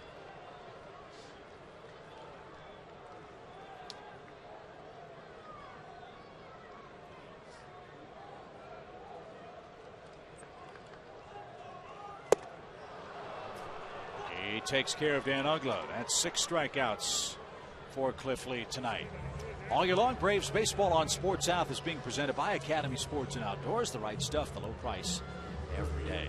Joe and Chip with you from the ballpark. Tom Hart and Elizabeth Moreau alongside as well. Braves trying to sweep the Phillies, down 2 in the middle innings with Chris Johnson coming up.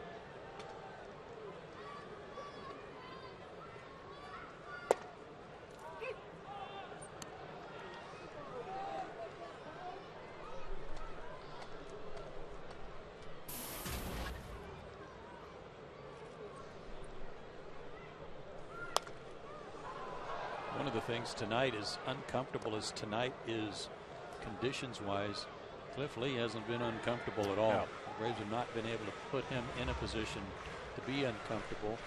2 out single by Ugla in the second, and he got Johnson, the next hitter, in the inning, and then a 1 out single by Justin Upton last inning, and a double play wiped him out. That's bounced back to the mound. Nice acrobatic play by Cliff Lee, and he'll sprint to the Phillies dugout with a 2-0 lead through 5 in Atlanta tonight.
Mother Nature will warm things up tomorrow night as we'll take our first look, Joe, at the Chicago Cubs. Pitching matchups for that series. Pretty good ones. Mike Minor makes his first start of the year Friday night against Scott Feldman. Saturday, Carlos Villanueva against Julio Teheran, so he gets his first start after making the club out of spring training and pitched so well down in Florida. And then a guy that's really given the Braves fits, Jeff Samardzija, the former Notre Dame wide receiver, 2-0 against Atlanta in his career. Against Tim Hudson, they both make their second starts. That's our Delta Airlines on deck.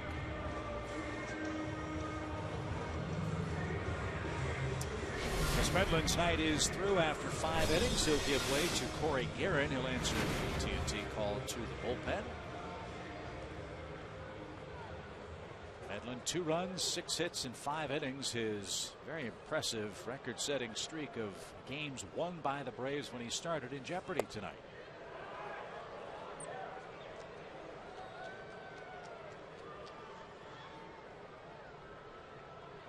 Phillies got 2 runs in the second inning. Eric Kratz scored that second run on a Chase Utley sacrifice fly. Kratz doubled in that inning. He's also grounded out to short. This one bounced off the plate. Catcher running. Chris Johnson throws on the run. Good play, 1 out. Looking at Medlin's work tonight, he really settled in. He was much better in the 3rd and 5th inning. Especially his best inning of the 5th, struck out 2 of the 3 guys he faced. And he walked 4 guys. None of the walks scored, but one of them did add on, kind of help lead to the second run in the second inning when he walked Cliff Lee to load the bases. That kind of set things up for the 2-run inning. But the fact remains that he doesn't have any run support, so it doesn't really matter if they had 1 or 5 right now because the Braves haven't scored. Again, it's 23 straight wins for the Braves in games started by Chris Medlin. Cliff Lee and the Phillies trying to end that tonight. And fouled at the plate by Lee. No balls, 2 strikes.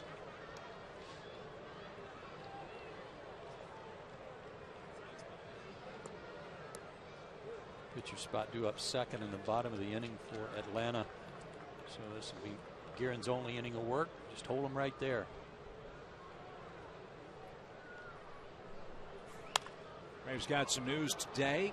A couple of players there hoping to get back on the active roster soon made their way down to Orlando. Brian McCann and Paul Janisch have headed down there to begin their rehab assignments, for lack of a better way of putting it, down at extended spring training. Braves were talking about McCann around April 16th getting in some games. And then hopefully the shoulder will continue to respond well and he'll be back with the big league club after that date. It's not that you can't get your work in here. You can, but there are things going on here. Everybody else is getting ready to play a game each night. Ground ball by Lee. Ugla stumbled but kept his balance, got his man, 2 out.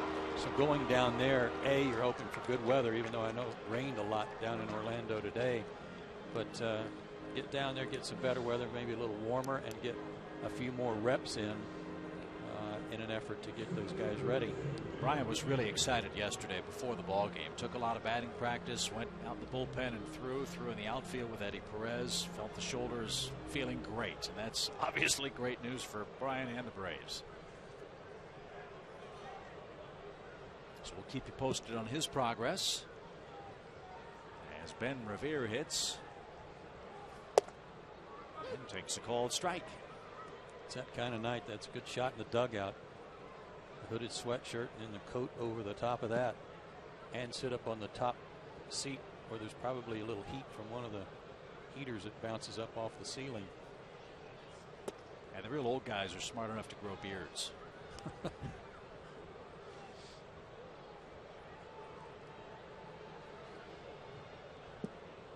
even mix in a stocking cap.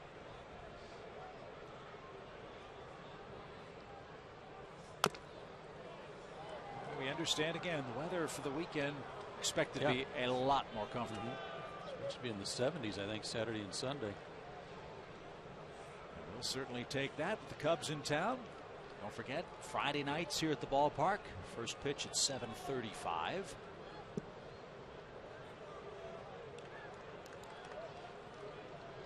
Fireworks after the games on Friday nights at home.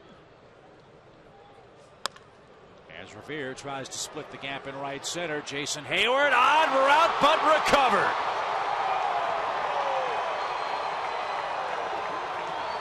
That was a weird one. He threw his glove up to let BJ know he was going to get it, and then kind of looked like the ball was going to tail away from him. Right there, he looked over at BJ like, uh-oh. And what a great recovery by Jason. Gold Glove.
Bottom of the 6th inning. Time now for our Home Depot tools from the dugout. And how about this? Last year with the Braves, best fielding percentage came in 3rd in Braves history. Thanks in large part to plays like this from Jason Hayward, who before the game today was presented with his gold glove from Rawlings. Guys, I told you that there was $10,000 worth of gold in that glove. That's an actual Rawlings glove that was shipped to Italy, covered it in gold, and molded on top of the trophy. That's actually Jason's true model glove. It's a Pro 3036 JB 13th inch outfield glove. You can take it off the trophy and slip it on your hand. They ship the hide over there. They make the glove. They ship it right back. The good news is that Jason's a Rawlings guy. So if you're another brand glove guy, they still treat you well, maybe not as well. I don't know about you, but I'm going to try to find the biggest glove I can find if they're going to plate that baby with gold, right? I don't think you've got anything to worry about, Chip. Oh, thanks. Well, good point. I don't think you need to concern yourself with that search. I'm just trying to help the rest of the guys. Oh, okay. You know, Justin or PJ, Jason again. Think about a first baseman's glove. Yeah, that's a good point. Might be up to about 10,002. How cool is that? That is awesome. I never knew that, so that's a great story from Tom. I'm just proud that Tom remembered all those numbers and models and stuff and got them in the right order. Pretty impressive. Gerald Laird skies one out of play foul. Might want to go to Italy and find out where that plant is and kind of pay a visit, see if they give out samples. They give out samples of a lot of other things over there. Why not?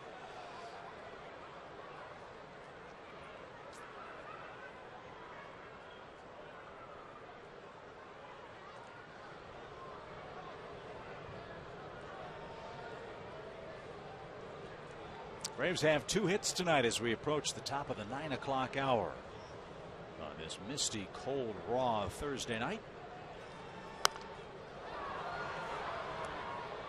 Gerald's still alive. They've not had a leadoff man on all night. That has helped the comfort level of Mr. Lee.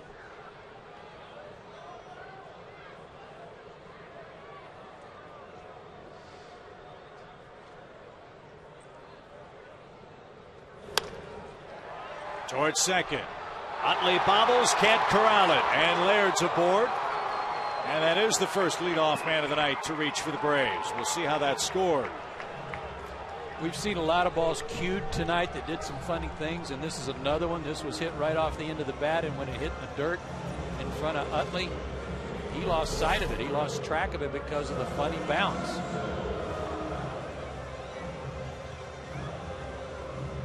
And watching it in replay, no, it was right in front of him.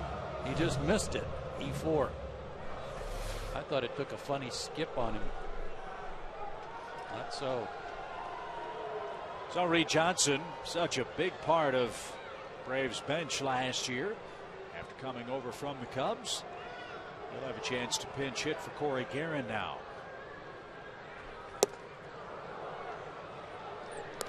Good time for Freddie Gonzalez to play this card against Cliff Lee.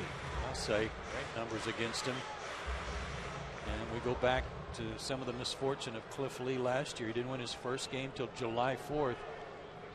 Many times because of poor defense behind him.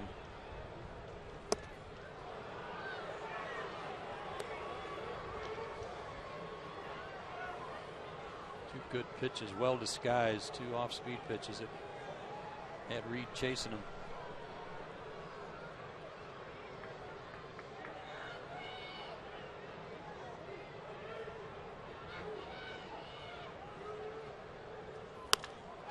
Fisted towards shallow center, and Revere gets there. There's out number one. MLB.com at bat delivers Braves baseball with live audio, pitch tracking, stats, news, highlights, and more. At bats available for iPhone, iPad, Android, and BlackBerry 10. Text at bat to 31826 or visit Braves.com for details.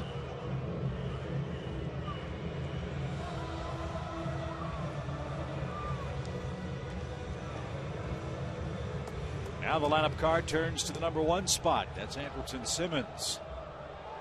Braves shortstop 0 for 2 tonight.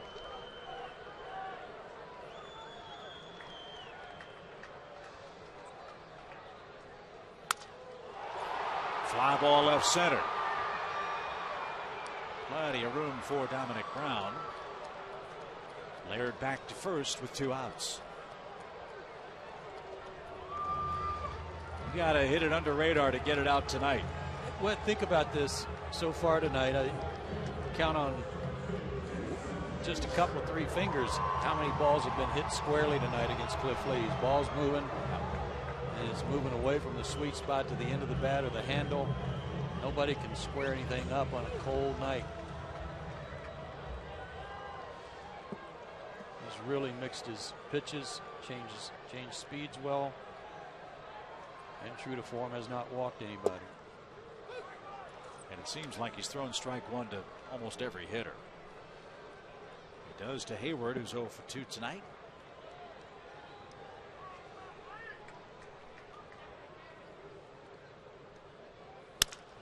And a ground ball hit toward Utley at second. Chase has it and makes the peg to first.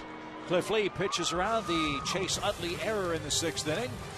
And sends this game to the 7th inning up 2-0.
Baseball is brought to you in part by Georgia Power, by Ram Trucks, and by AT&T.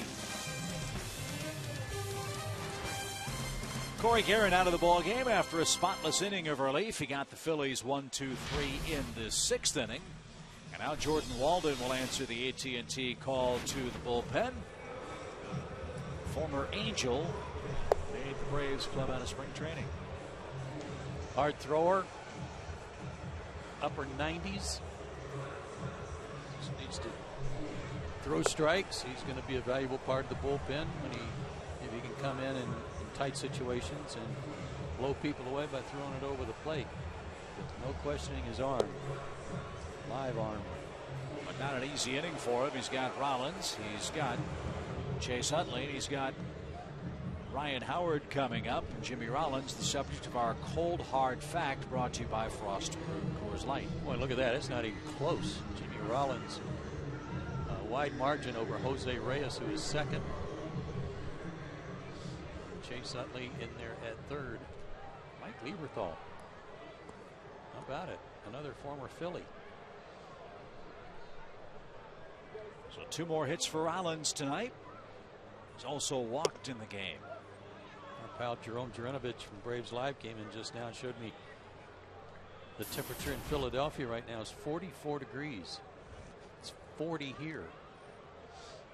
I'm going to argue it might even be less than that here. Fly ball toward left. Justin's got room. Has the baseball. Rollins' perfect night is over. He's out number 1.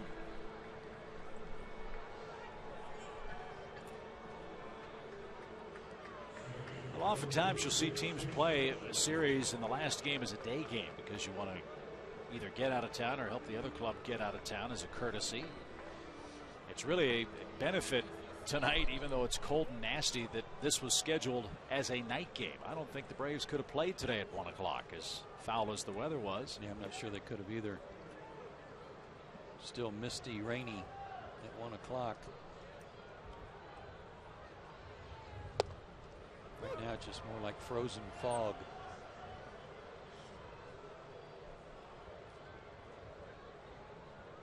Utley has a walk, sac fly RBI, and a fly out to left tonight.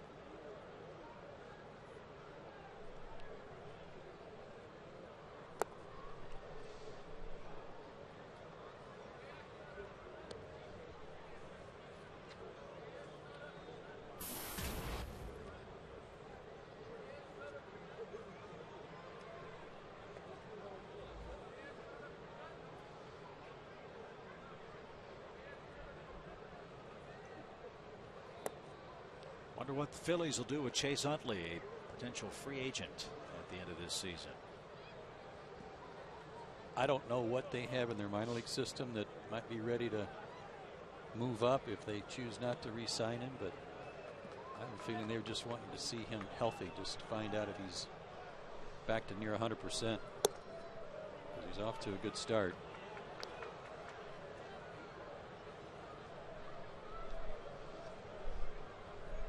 Imagine the Phillies very happy in that very few of the so-called experts have picked them to win the division in the East.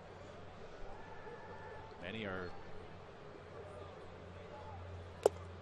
as he swings and misses, predicting that Washington will defend their title, that the Braves have an excellent chance of passing Washington as well.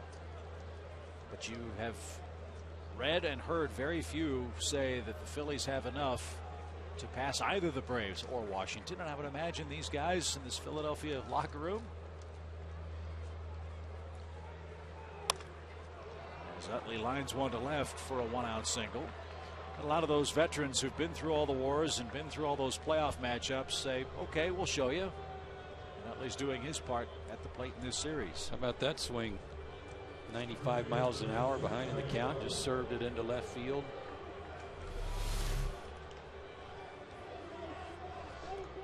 Down and away.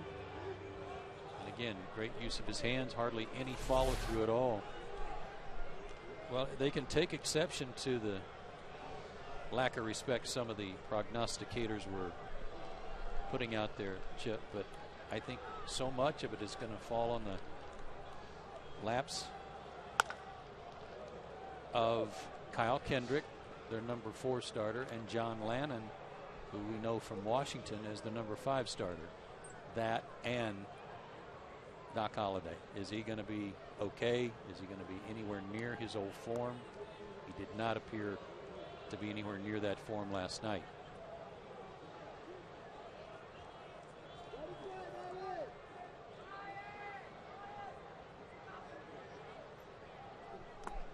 Swing and miss by Howard. 0-2 to the Phillies' first baseman. Well, Halladay, after Braves beat him last night, said he was too picky and too fine. Really couldn't command his fastball. Didn't throw a lot of fastballs after a 40-pitch first inning. He didn't.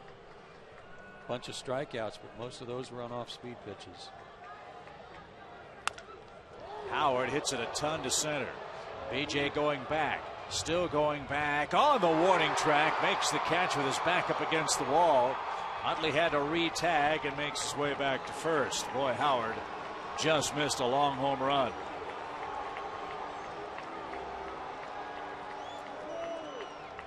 I thought you were about to say, boy, howdy. Because I thought this one was gone. But again, the wind played a big role in holding this one up, as it did on Nix's fly to right earlier. Nice play by BJ, bracing himself as he was backpedaling into the wall. That ball was mashed.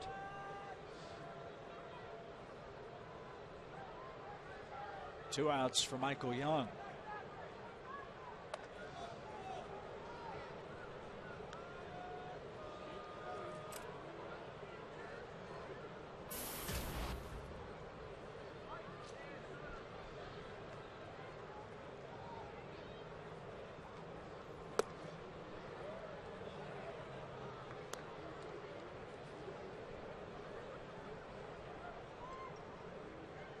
Am I reading the schedule right that we don't see the Phillies again until right before the All-Star break?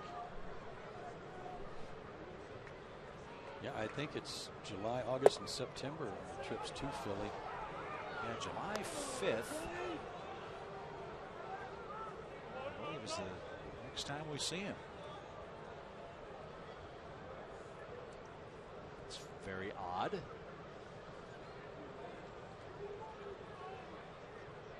We see the Cubs here tomorrow night. Don't see them until our final road series of the regular season.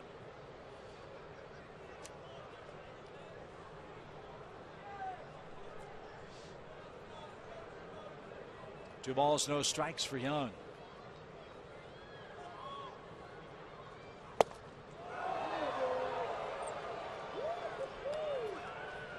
Michael was a little tardy on that one. They should know each other from their AL West days.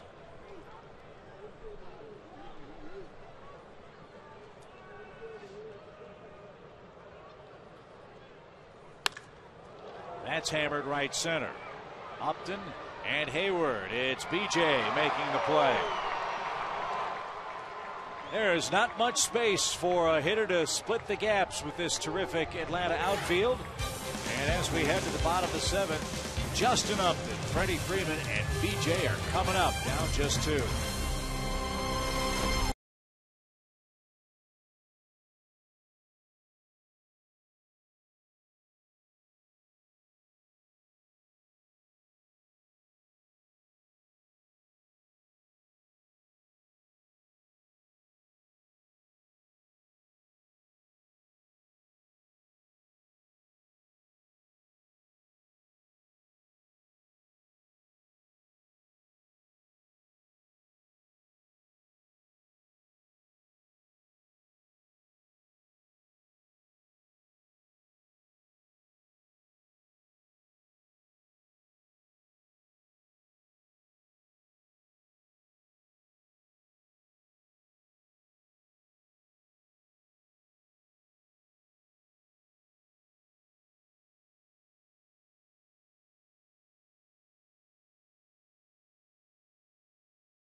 take a look at our Subway in-game box score. Not enough base runners tonight. Cliff Lee has been the guy taking care of that. Besides the 2 hits, only one other runner has reached on an error. That was Laird last inning leading off, but he never advanced past first. No runner has reached second base tonight. How about these hardy souls at the ballpark tonight? Pretty good crowd. We haven't gotten attendance figures, but these folks been into the game from the very first pitch, even though the temperatures are maybe in the upper 30s right now, and wind chills a lot colder than that.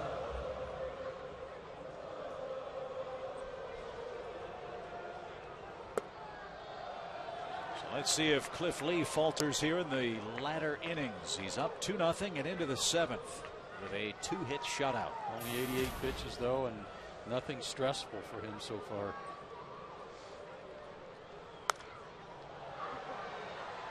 Justin has one of the 2 hits that came last time up, way back in the 4th inning.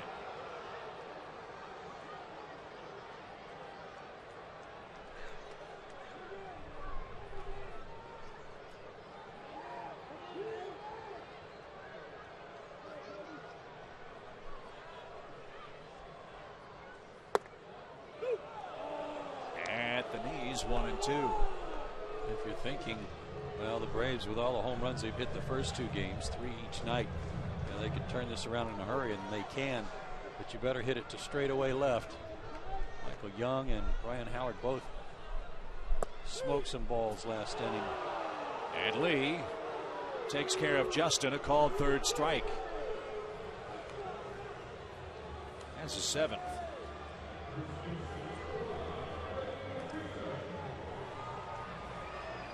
He's pitching a masterpiece on a very favorable night to pitch. Freddie's 0 for 2.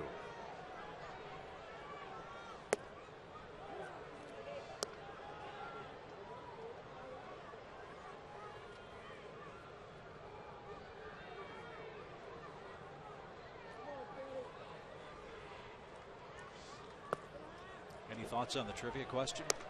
Yeah, I'm going to stick with your guy, Todd Helton. Todd Helton? Yeah, I'm going there.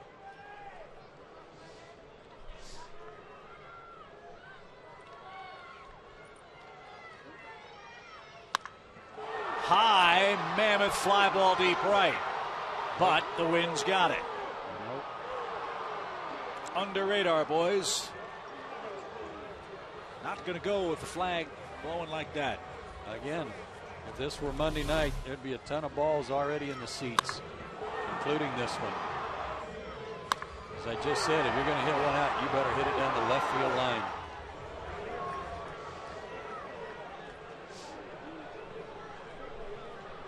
Well, our next opponent knows all about games like this, the Cubs. Very Wrigley Field-like weather conditions at Turner Field tonight. PJ Upton is 0 for 2. He grounded out last time, interrupting a string of 6 consecutive at-bats with a strikeout.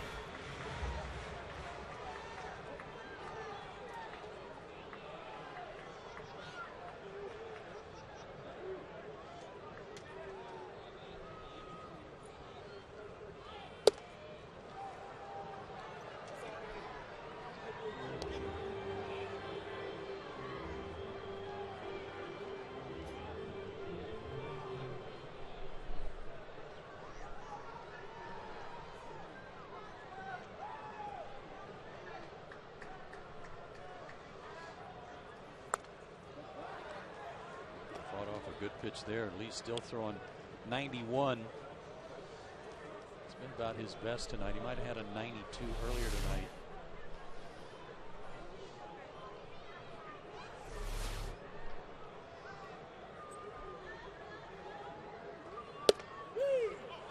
That's a called 3rd strike. Upton argues that one. 8 strikeouts for Cliff Lee. He's through 7 with a 2-hit shutout.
In Braves country, I know this is a very, very busy sports weekend here in Atlanta, what with the NCAA tournament and all. But if you haven't made sporting plans, there are lots of great tickets still available for the Cubs series. Friday night, Saturday night, and then again Sunday afternoon.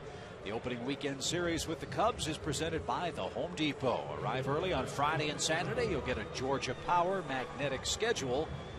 Braves.com/tickets, the internet address, or by phone at 800-745-3000. There are the pitching matchups. Scott Feldman for the Cubs. Mike Minor will go for the Braves. Those are our Chevron upcoming starting pitchers.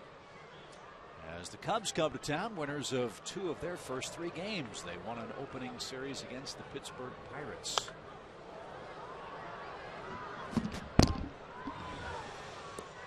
Well, that foul ball hit hard.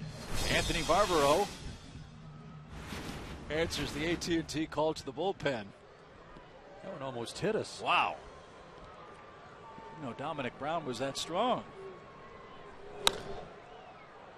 But this one popped to the shallow right. Jason's got a beat on it. And there's the first out. Boy, Barbaro opened some eyes last night. He pitched great. Threw the ball hard in his 2 innings. Strikeout. Again, there are some really good arms in the Braves bullpen. It's not unlike that of so many other bullpens around baseball, like Dale Murphy was talking about Monday night, that every bullpen now seems to have 2 or 3, if not 4 or 5 guys come out of the pen throwing 95. Wasn't like that when you played, was it? Negative. It was not.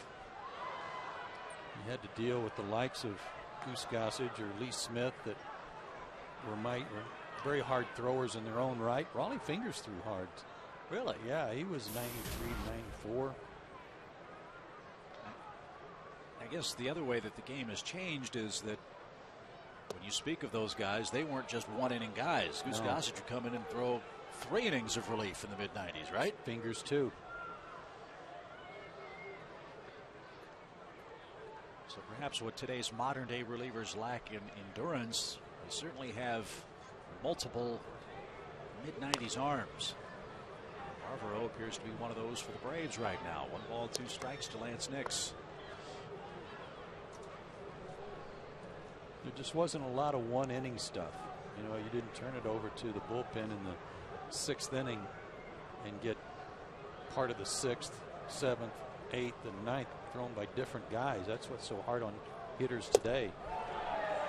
Outer River, 93, takes care of Nix. That's the second out. Ben, Sunday, NASCAR heads to Martinsville for the 2nd short track race of the season, where Daytona 500 champion Jimmy Johnson will look for his 7th career victory, while defending champion Ryan Newman tries to defend his title. Fox Sports exclusive coverage of Sprint Cup racing begins Sunday at 12:30 p.m. Eastern. Would you like some hot chocolate to unfreeze your tongue? Well, yeah, to stick a fork in my tongue. I don't know. Here's Eric Kratz, strike 1. 2-0 Phillies. So much worse.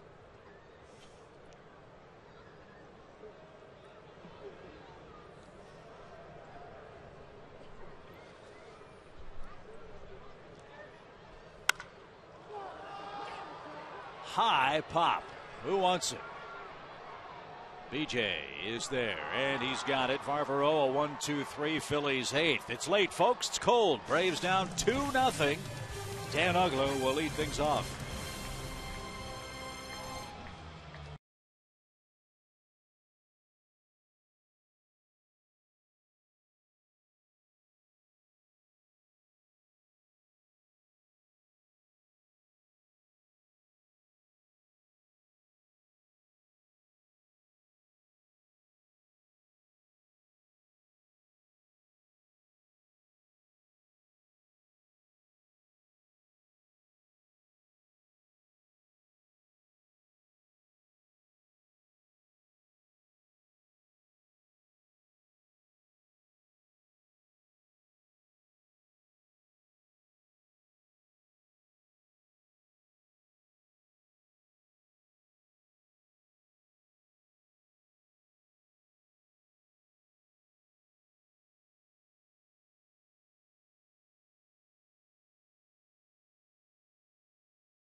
last 6 outs.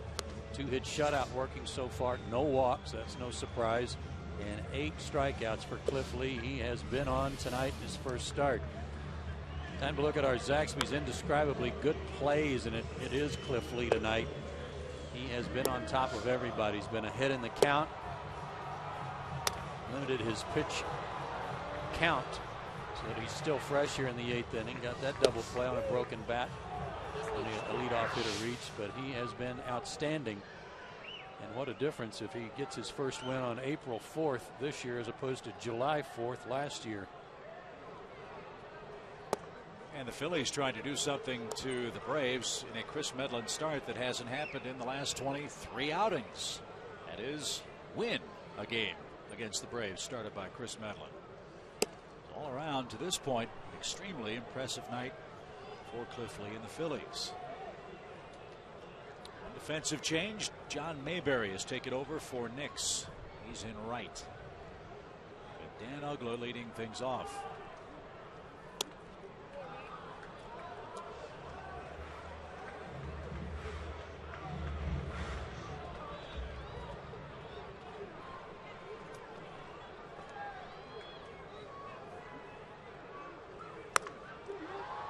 Popped up into left.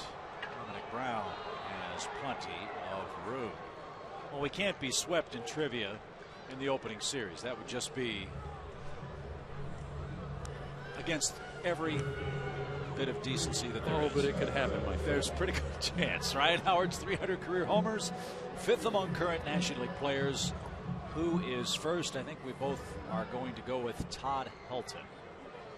Are we right? Yes, we are. We're going to throw it all in one basket. And you had it, and you talked yourself out. Backed off of him. The other guys ahead of Howard, Todd Helton is second. 372 for Soriano, 354 for Helton. Aramis Ramirez, 342. Then Carlos Beltran, and then Howard. Forget about Aramis Ramirez, don't you? It's a doubles machine too, playing real well for the Brewers. Dan Ugla's 9th on that list. 210 homers.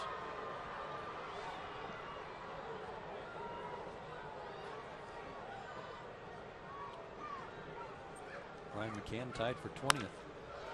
Chris Johnson to center. Here gives ground, has one. 2 outs. Just tonight, Cliff Lee's pitching like a guy that's had the kind of experience he has. It's almost like, if you want to hit the ball in the air, go ahead. I'll let you tonight.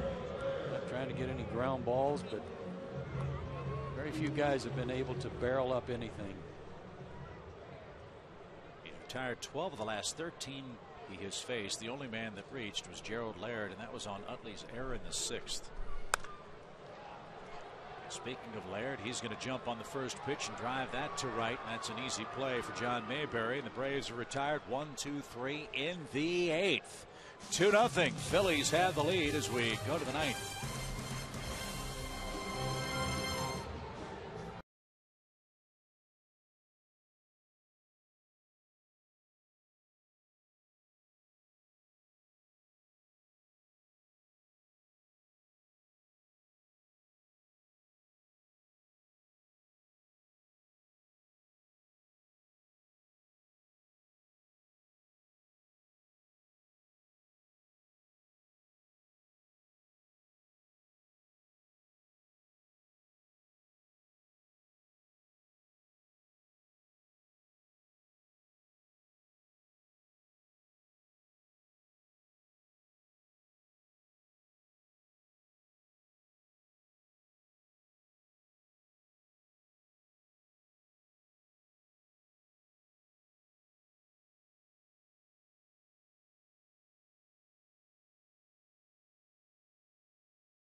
Cliff Lee's pitched a gem tonight. It looks like he's going to be taken down for a pinch hitter as the Phillies look for a little ninth inning insurance. Let's check in again with Elizabeth Morrow as we go to the ninth. Guys, thank you. A little power outage tonight with the Braves hitting, but I have to tell you, I've had so much fun on Twitter the last couple of minutes. You guys made me really popular, lots of new followers, and lots of really great nicknames. The Catch Fence says the Atlanta Annihilators, Dixie Demolishers, the Peachtree Pulverizers, and then Michael says the Peachtree Power Supply, youngsters going yickety. Lots of Bash and Braves and Southern Slammers. Keep those tweets coming at Fox Sports More with that hashtag Braves Live. Having a lot of fun, and guys, thanks for the followers. You bet. I like the Peachtree Power Supply or Peachtree Power Company. It's a good one. Elizabeth, we aim to please. We do our best. And how are we going to choose? Is Elizabeth going to make the final decision? Are we going to take it to a committee of players, or how's that going to work if we choose one of these nicknames? Have we figured that out yet? You know there will be a committee meeting. Guys, we're going to turn it into a Twitter poll over the next 4 weeks where fans can vote in. So it'll be not just me, it'll be all of Braves country can vote in. Okay. Pretty cool, right? That's a good idea. It's a great idea. Good. Even when you're on the road and I'm in the studio, we're going to keep it going. That's great, as long as it's not a conference call. I think it's great. I'm with you on that. This is Freddie Galvis. And he pops one out of play. This guy got a lot of playing time when Chase Utley was hurt last year. A real plus defender. The question is, will his bat catch up to the glove? And that would be an alternative if they choose not to re-sign Chase. They liked him a lot last year.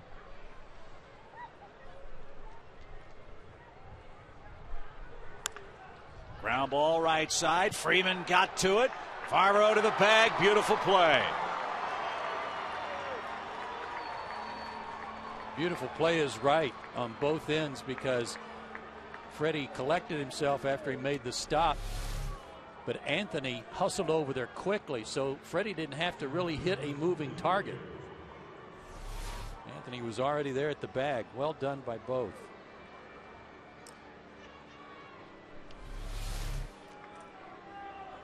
Look at Anthony. He was already sprinting to get there. Made it a little bit easier for Freddie on a tough play. That's a big drill in spring training. Pitchers fielding practice. As Ben Revere bats. You forget to cover in the first week of the season. That's probably not a good idea. No, that's a short memory if you've done that after spring training.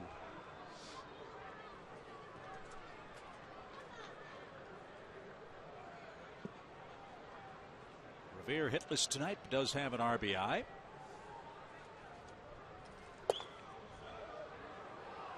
And takes outside. 1 ball, 1 strike.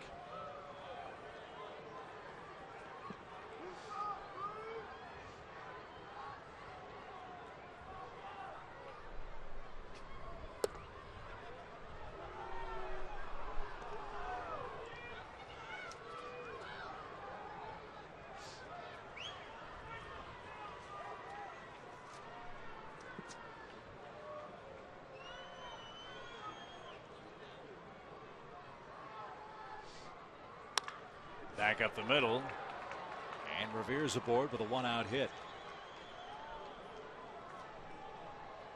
They got him for Vance Worley and Trevor May in the first week of February last year. And Revere, 24 years old, is going to be a real pest in the East, I would think. Yeah, and Vance Worley was a guy's name I couldn't come up with earlier tonight when I was talking about them trading away some of their starting pitching. And it looks like money well spent, a good trade. Hopefully a good trade for both teams, but keep an eye on him. Getting an extra run here in the ninth would be big for the Phils. Cliff Lee's out of the game. You figure Jonathan Papelbon is getting ready in the Phillies bullpen. He is. The Braves have come back and beaten Papelbon before, but a lot easier to do down 2 as opposed to down 3.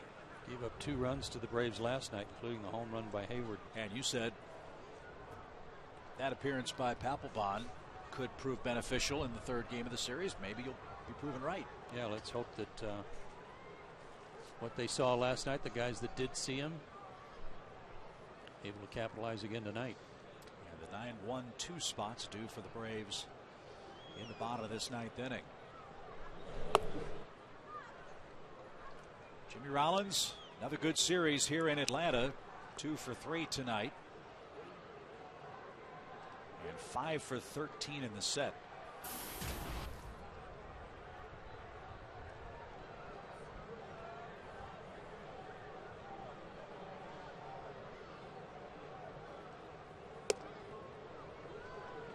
Pitch out, 2 balls, no strikes.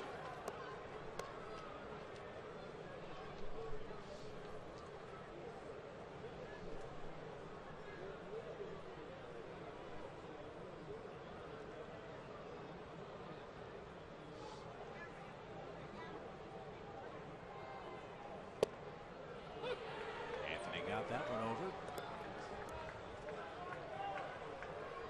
2-1.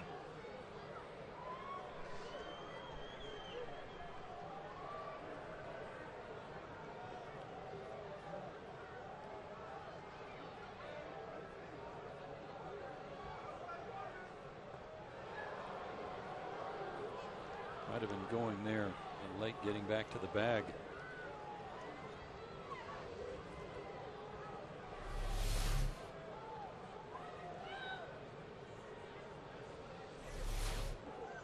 Rollins only hit .268 last year for the Phillies. Hit his usual 16 homers. They need a little better on base percentage from him. Even if he's not the leadoff man, they just need a little higher average. He's a switch hitter.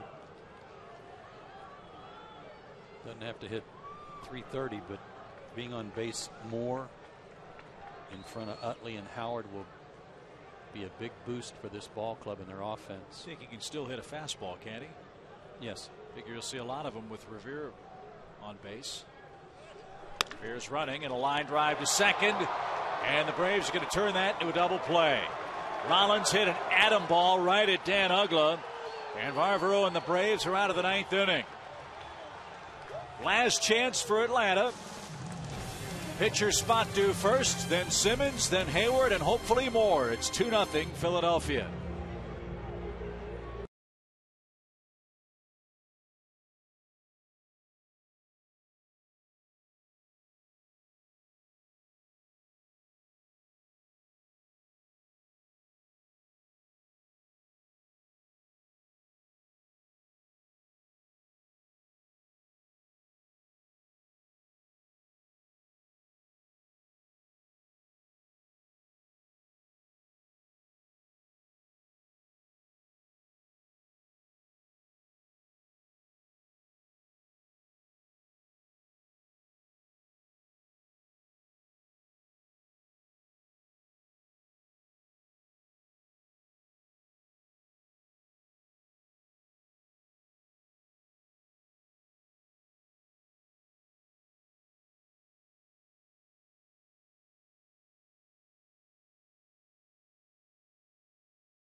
$195 the paid crowd. They've got their rally caps on. They've got the tomahawk chop working, and they'll try to cheer the Braves on to a comeback win against Phillies closer Jonathan Papelbon. Again, only 4 blown saves last year, so some of their struggles not something you could hang on him. Pitched pretty well for the Phillies in his first year in the National League, but it was just getting to Jonathan Papelbon that was the problem. You mentioned last night, Chip, that they gave up how many home runs in the 8th inning? 24? 24, and they had an ERA approaching 4.7 in the 8th inning. So that was a huge problem. They've remedied that, adding some new arms in the bullpen. But the Braves did collect a couple of runs off of him last night in a non-safe situation. Obviously, the Braves already had a nice lead. This a big blow by Jason Hayward right at the 390 mark. Haywood's first homer of the year. But then Braves need some base runners. Down by 2. And they'll go to the bench and bring on Ramiro Pena to pinch hit for Anthony Varvaro.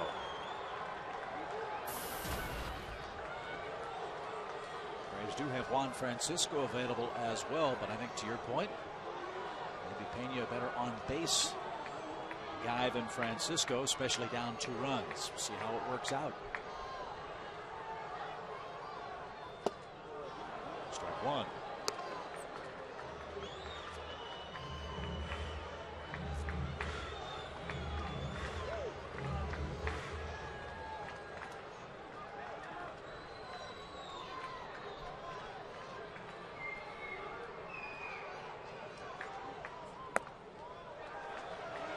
You never know how a guy who's been sitting all night will react coming into the game late on a very cold night. He's going to be able to come in and throw strikes.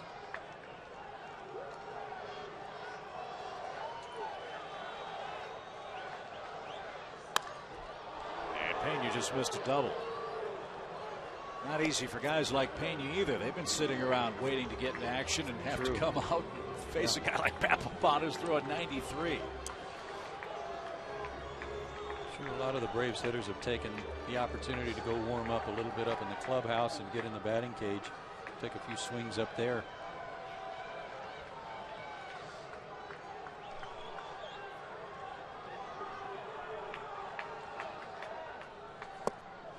And Papelbon strikes out Pena, 1 away in the Braves' 9th. Braves have struck out 9 times tonight. Cliff Lee did it to 8.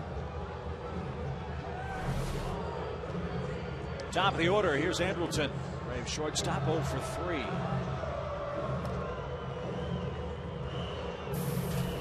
Simmons had a hit against Papelbon last night and scored ahead of the Hayward homer.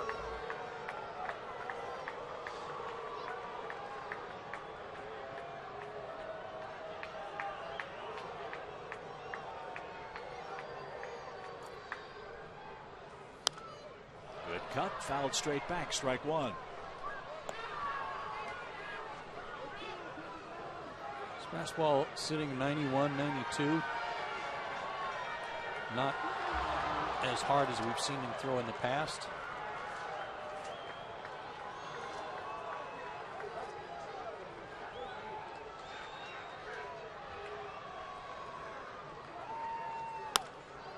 To second, Utley corrals that, 2 outs.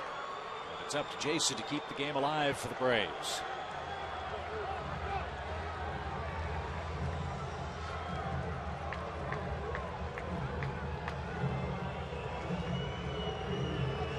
Papelbon an all-star last year. 38 saves. 5th pitcher in history with 30 saves in 7 straight years.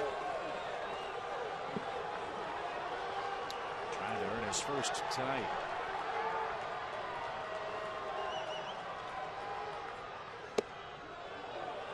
A ball, no strikes.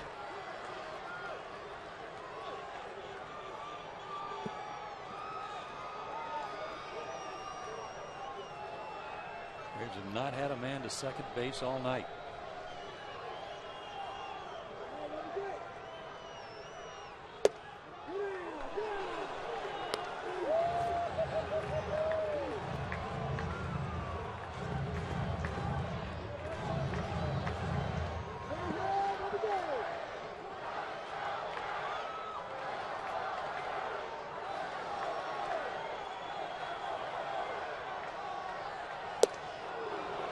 Home run cut.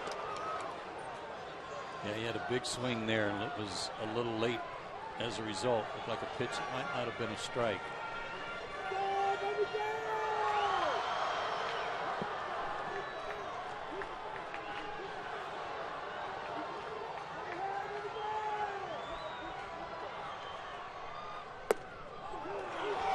Jason can't believe that call. 2-2. Boy, what a difference in the at bat.